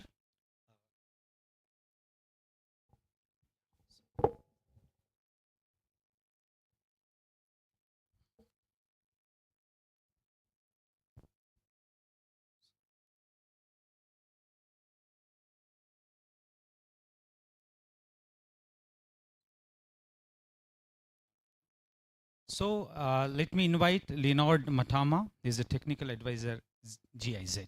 Welcome. Halo? Yeah. Samahani jamani, mimi nimemwomba mwenyekiti nisimame kidogo. Unajua tumekaa hapa toka asubuhi. Na si wazee tunaambiwa usikae zaidi ya masaa mawili. Unaweza ukasimama afu ukakuta mgongo umeteguka. Habari ya mchana. Hatujambo wote. Inaelekea mtumii mbolea organic kulingana na fadha hapo. Naomba nisimame mimi na nijitambulishe pengine tena. Naitwa Leonard Mtama, ni mshauri mkuu katika shirika la GIZ. Nadhani GIZ mmeisikia watu wengi, lakini mshauri katika sehemu ya kilimo, shughuli za kilimo, lakini hususan katika kilimo cha kilimo hai, kilimo ambacho hakitumii madawa tuseme, au hakitumii kemikali kwa watu wengi wanavyosema. Tulianza hizi shughuli mwaka 2017.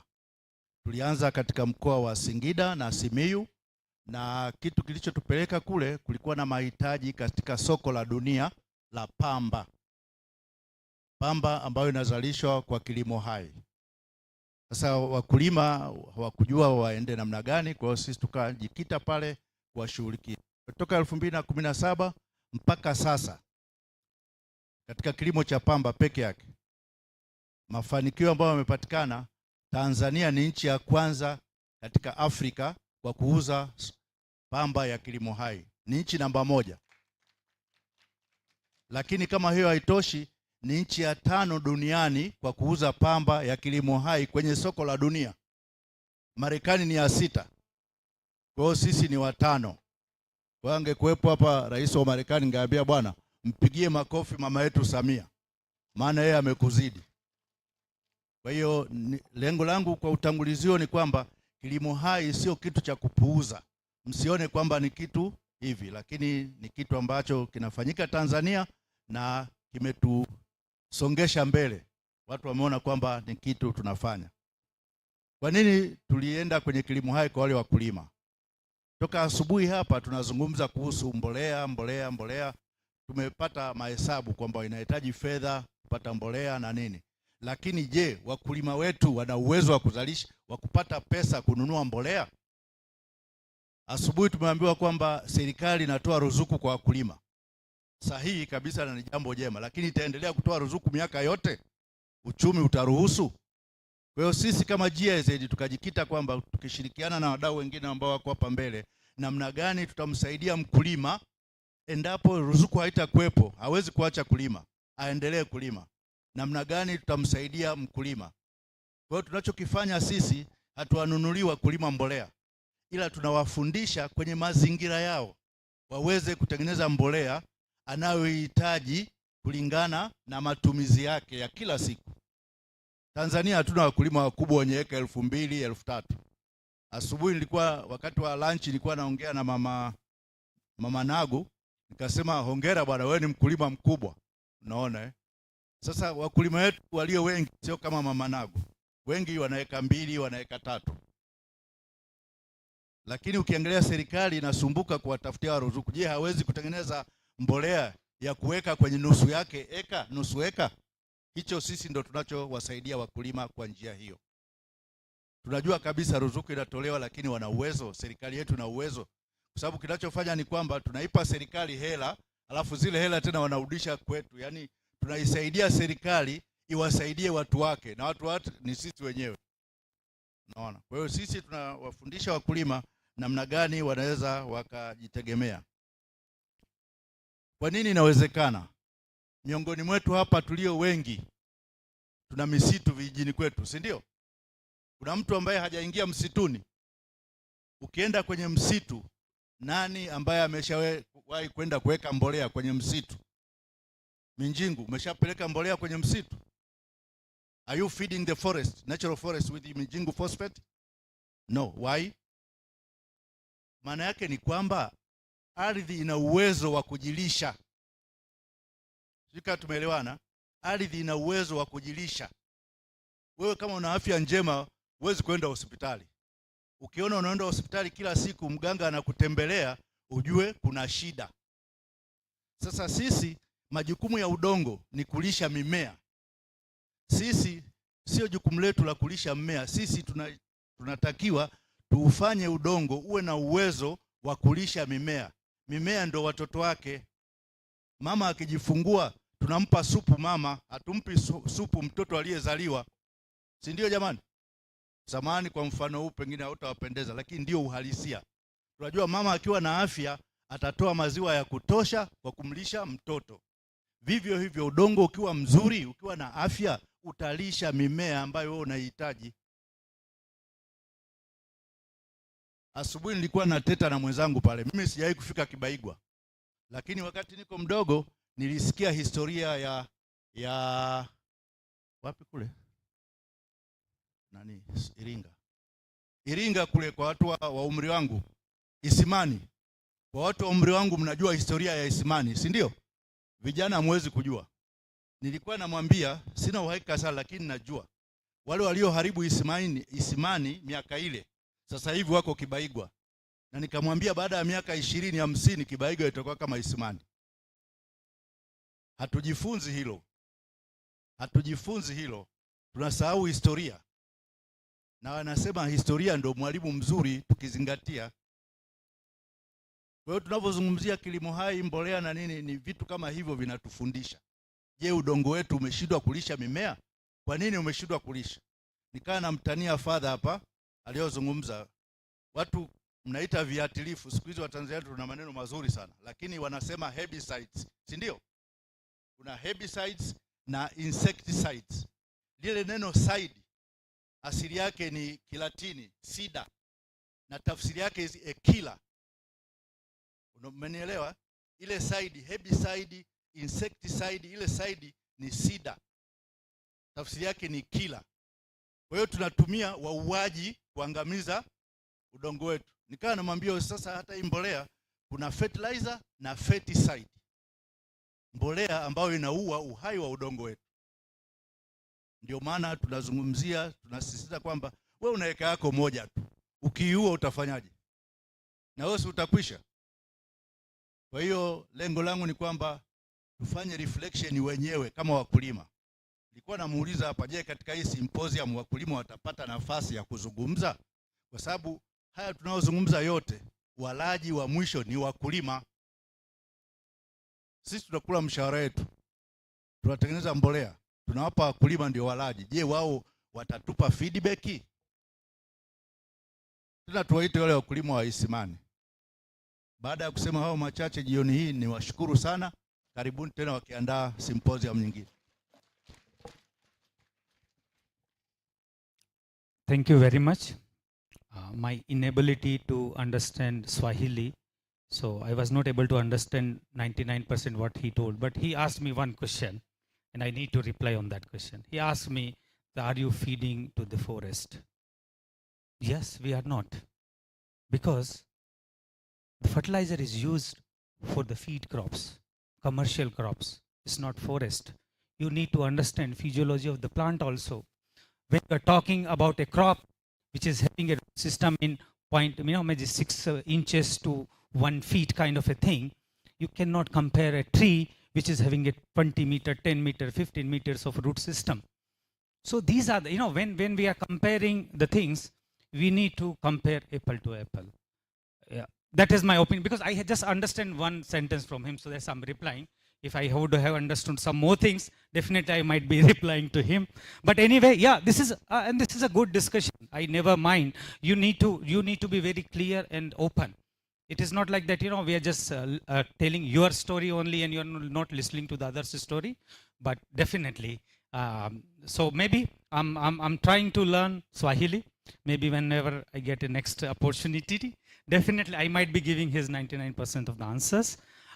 Anyway, now we are moving towards our next speaker. Is last but not the least. So I invite Mr. Florine Piquet. He is Managing Director, Kaplas Fertilizer Kenya Limited. So welcome, Florine. Thank you. Thank you. Asante sana. Of course, quite difficult that late. Everyone is tired. I try to keep myself short. Habari za leo. Sawa. Jina langu ni Florian Pickett. Mimi ni Country Director ya kampuni KPSS. Ninapenda Tanzania. Yeah, that's almost it. Maybe let's also as a last panelist I first want to congratulate as well the organization of this event. Really, it has a very, very good and engaging event, and definitely one of the best I've participated over the last couple of years. Asanteni Sana for the organization. Yeah, a short introduction, very, very short introduction. Michael, thanks a lot, but we are not the biggest potash producer worldwide. We are in the range of the top 5. We produce roughly 7.5 to 8 million tons of MOP, SOP, magnesium sulfates, mainly in Germany, but also in Canada. Roughly 12,000 employees, and we are already active in Eastern Africa for over 10 years. We started in Uganda with an NGO project, Sasakawa, Growth for Uganda. Started a joint venture with a farmer-centric model called Grain Pulse. We have the only blending unit in Uganda. And 2.5 years ago, because we saw the huge under-application of potash and magnesium, we started our operations in Kenya, where we are currently the main supplier. Actually, we are the main supplier of potash in the whole region. We are also exporting quite a lot to Tanzania and also having direct imports or direct supplies from Germany. And this has also been mentioned a couple of times, and this is definitely a very, very good initiative that Tanzania and Eastern Africa in general are lowering the dependency of fertilizer imports, building up the phosphate mining, building up nitrogen production. Unfortunately, potash, there are deposits, potash deposits in the area, in Congo and in the Danakali depth. However, most likely they are not financially accessible. So most likely as well for the medium term, especially Eastern Africa will be dependent on potash imports. As a company, still we are believing in one thing, and this is as well the part of the recycling, of nutrients recycling. I think everyone in this panel can agree there are a lot of nutrients available here in the area, in the country. However, they are not, due to the form where they currently are, they are not accessible or not available for the plant to grow. And definitely very, very good initiative, severally mentioned, is as well black soldier fly, composting, manure. That's why we're also collaborating together with Michael and Sanergy, because we definitely see huge value in the combination of the organic fertilizers and organic products and minerals. That leads me already to the topic of the discussion, where I think most of the things have been correctly mentioned, where I still would like to emphasize on the combination of those products are not only preferable, for me they are definitely crucial and inevitable because of the reasons that were being mentioned. However, where we definitely need to be sure is about the clarifying definition. Fertilizer, as it has been mentioned, is kind of defined due to the accessibility and availability of the nutrients for the plants. With products that have nutrient contents like let's say below 5%, a farmer cannot expect a direct increase in the yield in the coming season. And we definitely have seen it in our experience when we pushed for those products. Farmers, where they have been promoted, and of course it's not only the company, it's also extension workers or like promoters themselves. They want to push that product, so that's why they're calling it fertilizer. The farmer who's buying that product with a very, very small pocket needs to have a direct increase in the yield. For many farmers, it's not about long-term planning, long-term financial planning for the next 5 years. Most likely for smaller farmers, it's about the next couple of months, the next school fees, the next grocery shopping, etc. So this has to be correctly addressed, that with those products below 5% nutrient content, the farmer cannot expect those yield increase compared to conventional fertilizer. And there we also have to be clear with what actually is organic fertilizer. For example, it has been mentioned that some of the fertilizers, I rather call it conventional and not inorganic, because there are even conventional fertilizers that are kind of organic. For example, our MOP is organically certified. We are the only producer worldwide who's able to produce organically certified magnesium sulfate, organically certified potassium sulfate. But it does not mean that it has anything to do with providing organic matter. And there we definitely have to be quite sure about how do we name those products and how do we promote those products. And definitely, as said, still the combination is inevitable, it is crucial, because it's about both. It's about direct yield increase for the next harvest, but it's also about long-term maintenance of the soil health. We talked about all the reasons, and this has to be addressed and communicated properly. But also not only those products, as well farming practices, proper farming practice. And I think, yes, my Swahili is definitely not that good, but I think I understood as well some points of the last panel speaker with regenerative agriculture. So it's not only about the products that we are applying, it's also on how about we are treating the soil, meaning crop rotation, not plowing every season, etc. There are many aspects in that field where I think there are many quick wins possible. Yeah, I think I will leave it by this. Asanteni sana, and yeah, thanks a lot. Thank you very much. Thank you, Florine, and thank you all the panel members. Thank you, our audience, listening us for more than an hour. I know that this is a subject where so many people can contribute, but right now we have only panel of the 6, but whenever we'll get a next opportunity, we'll definitely discuss. Thank you. Thank you, TFRA, again, to give us this opportunity. Thank you.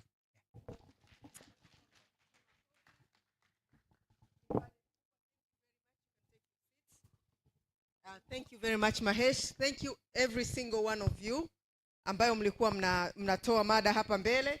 Tunawashukuru sana. MC Taji, karibu.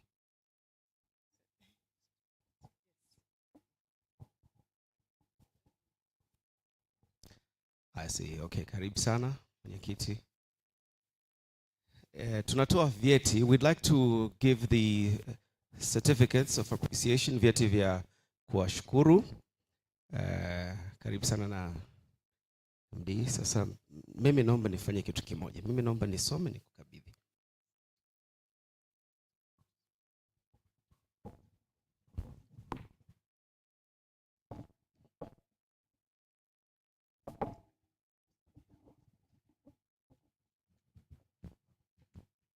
Tupigeni makofi mengi sana. Let's clap for each other. Okay, hilo lilikuwa ni zoezi la kupiga makofi. Sasa anayekuja tumpigie makofi hivyo hivyo, sawa? So hii certificate of appreciation inasema Tanzania Fertilizer Regulatory Authority is awarding the following certificate to such and such by in recognition of your key expertise and contribution to the first fertilizer symposium here. So the first one goes to Filipo Mwakipesile. Naomba tusimame tafadhali viongozi. Na nitaomba uje usimame katikati, in the middle of the two gentlemen, viongozi wetu. Tupige makofi kwake Lamek Borega. Lamek Borega, please. Are you here? Okay. Kenneth Masuki.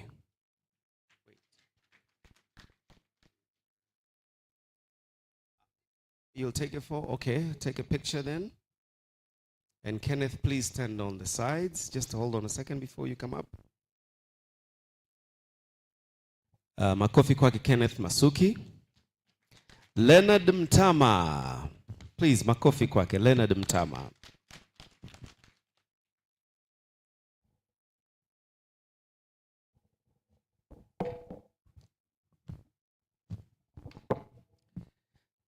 Dr. Sherry Mwamba Kalala.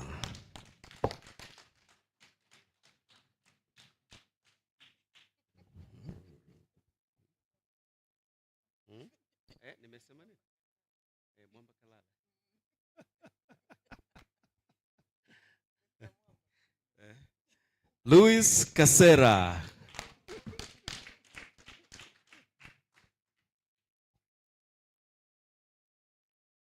Frère Alwin MJ. Yes, it's actually, it could be a brother too. Père Alwin MJ de Souza. Karibu sana.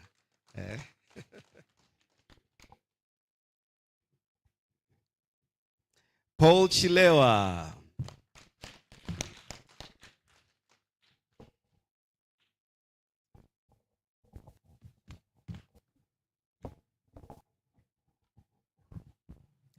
Dr. Maria Wanzala.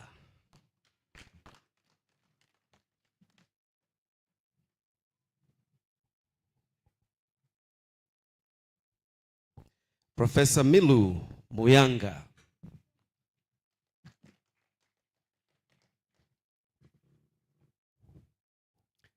Hilary Pato.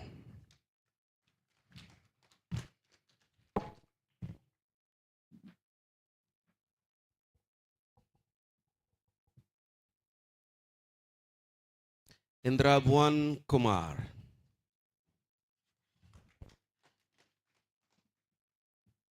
Okay, slowly. All right, this is Mr. Kumar's.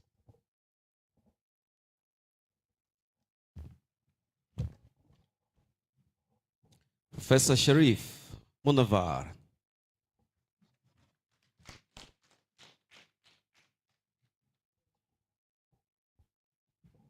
Dr. Mshindo Msola.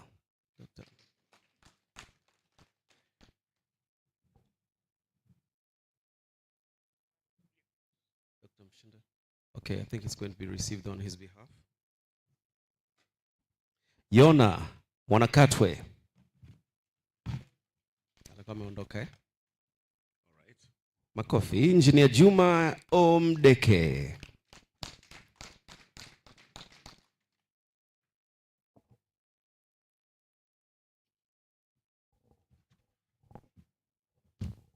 Florian Pickett.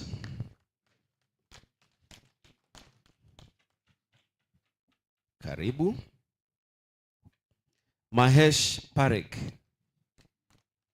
our final chair of the session. Evie, yeah, okay. Professor David Nyange, you're here still. Asante. And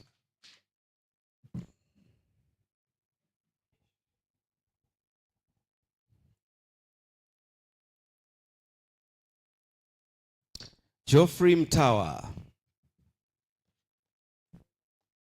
Is it Leonard, eh? Okay. Yeah, sawa. Please, number uje. We'll change the name. Hayo majina huwa yanaendaga pamoja hayo. Leonard Mtawa. Mr. Revocatus Racheli, makofi kwake tafadhali. Joseph N. Mwangangi. Maria Mkenda.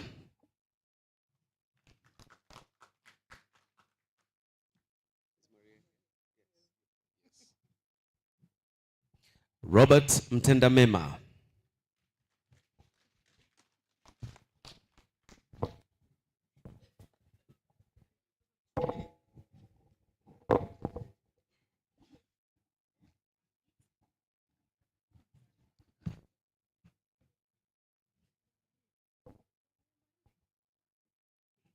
Michael Loyelo.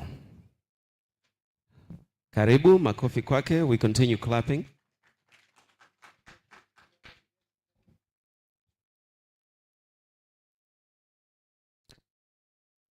Mahmoud Shaw.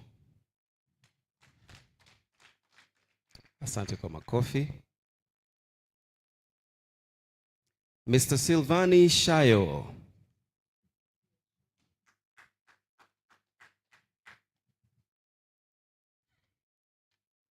And the final one this evening is Bruce Kisitu.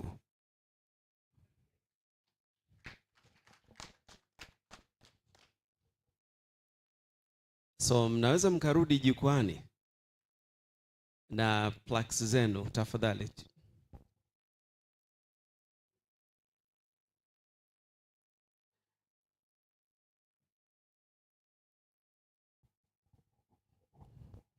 Mzee Patrick Malunenge, naomba niwakaribishe waliopokea vyeti. Let's just take a picture with them. Please come with your certificates.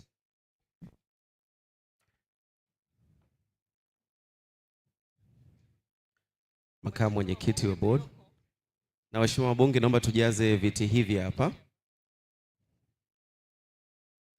So some of us, yes, will be at the back and some on the sides. Wakati huo tunajiandaa kutoa matangazo ambayo yataanza na jioni hii ya leo, kesho asubuhi, na venue yetu, na a little insight into the sessions tomorrow. Yes, please karibu na viti. Yes, show it. Show your But don't hide your face. Yes. Don't hold them upside down. Mahesh. Please go You ahead. can observe, Yes, that's it. absolutely. Kwa hiyo tusogee mbele zaidi basi. Yes. Let's flank up the chairs. Good picture of our panel for today. First day panel. Binafsi ningependa kuwapongeza sana. It's been a long day, lakini natumaini kwamba tutapata nafasi nzuri ya kupumzika jioni ya leo. Asanteni sana kwa kuwepo kwa wingi wenu baada ya chakula cha mchana. It shows kwamba mnatoa umuhimu kwa symposium hii ya kwanza na mada na pia presenters experts hawa. Asanteni sana, mnaweza mkarudi tutoe matangazo kadhaa. Tafadhali naomba msubiri matangazo kwa ajili ya kesho. Please be seated because we have an announcement for tomorrow's program.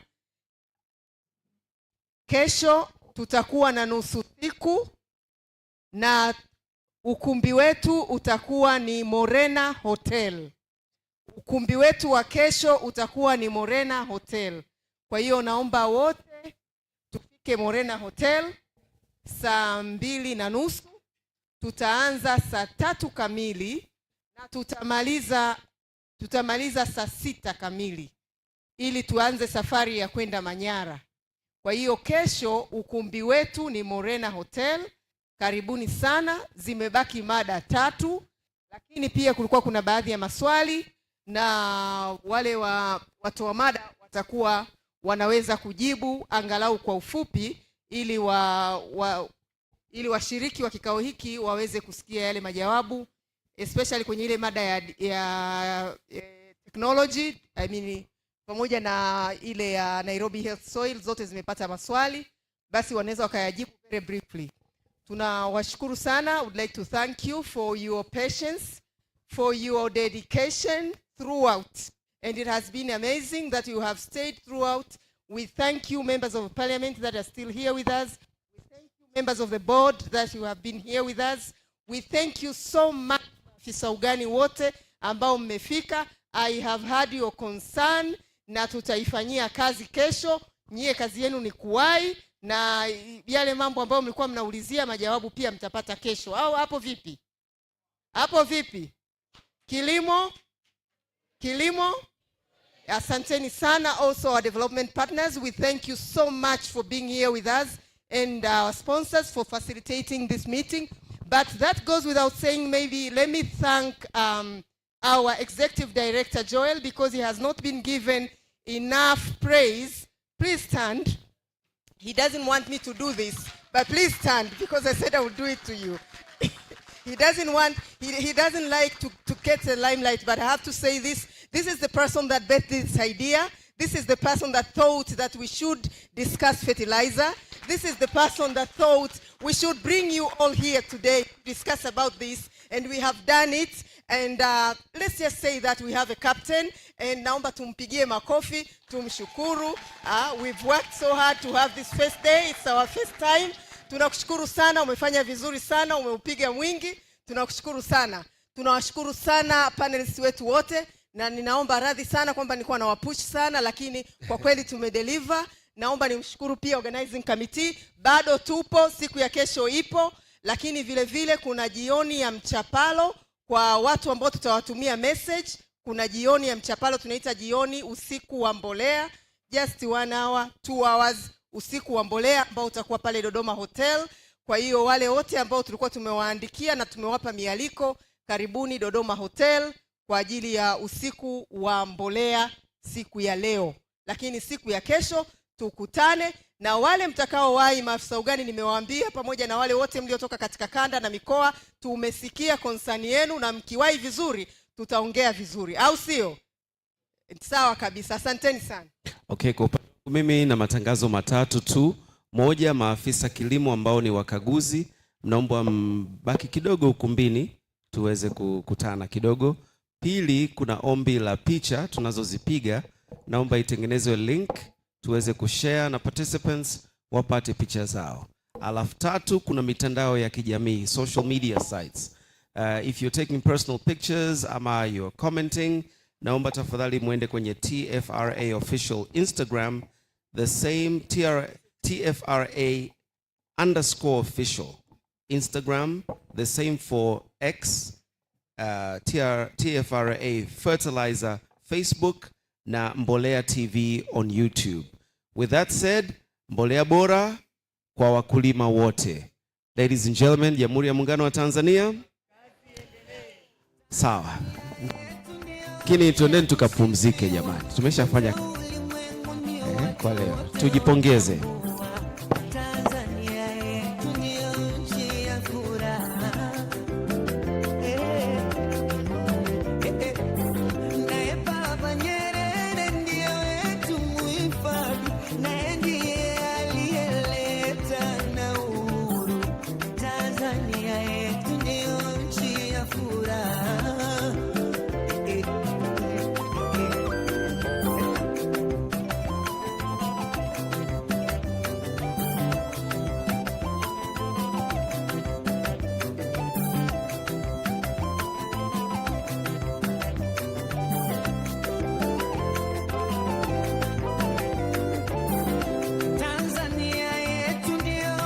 kusifiwa kote ulimwenguni, watu wote watambua Tanzania yetu ndio nchi ya furaha. Naye Baba Nyerere ndiye wetu muhifadhi, naye ndiye aliyeleta na uhuru. Tanzania yetu ndio nchi ya furaha.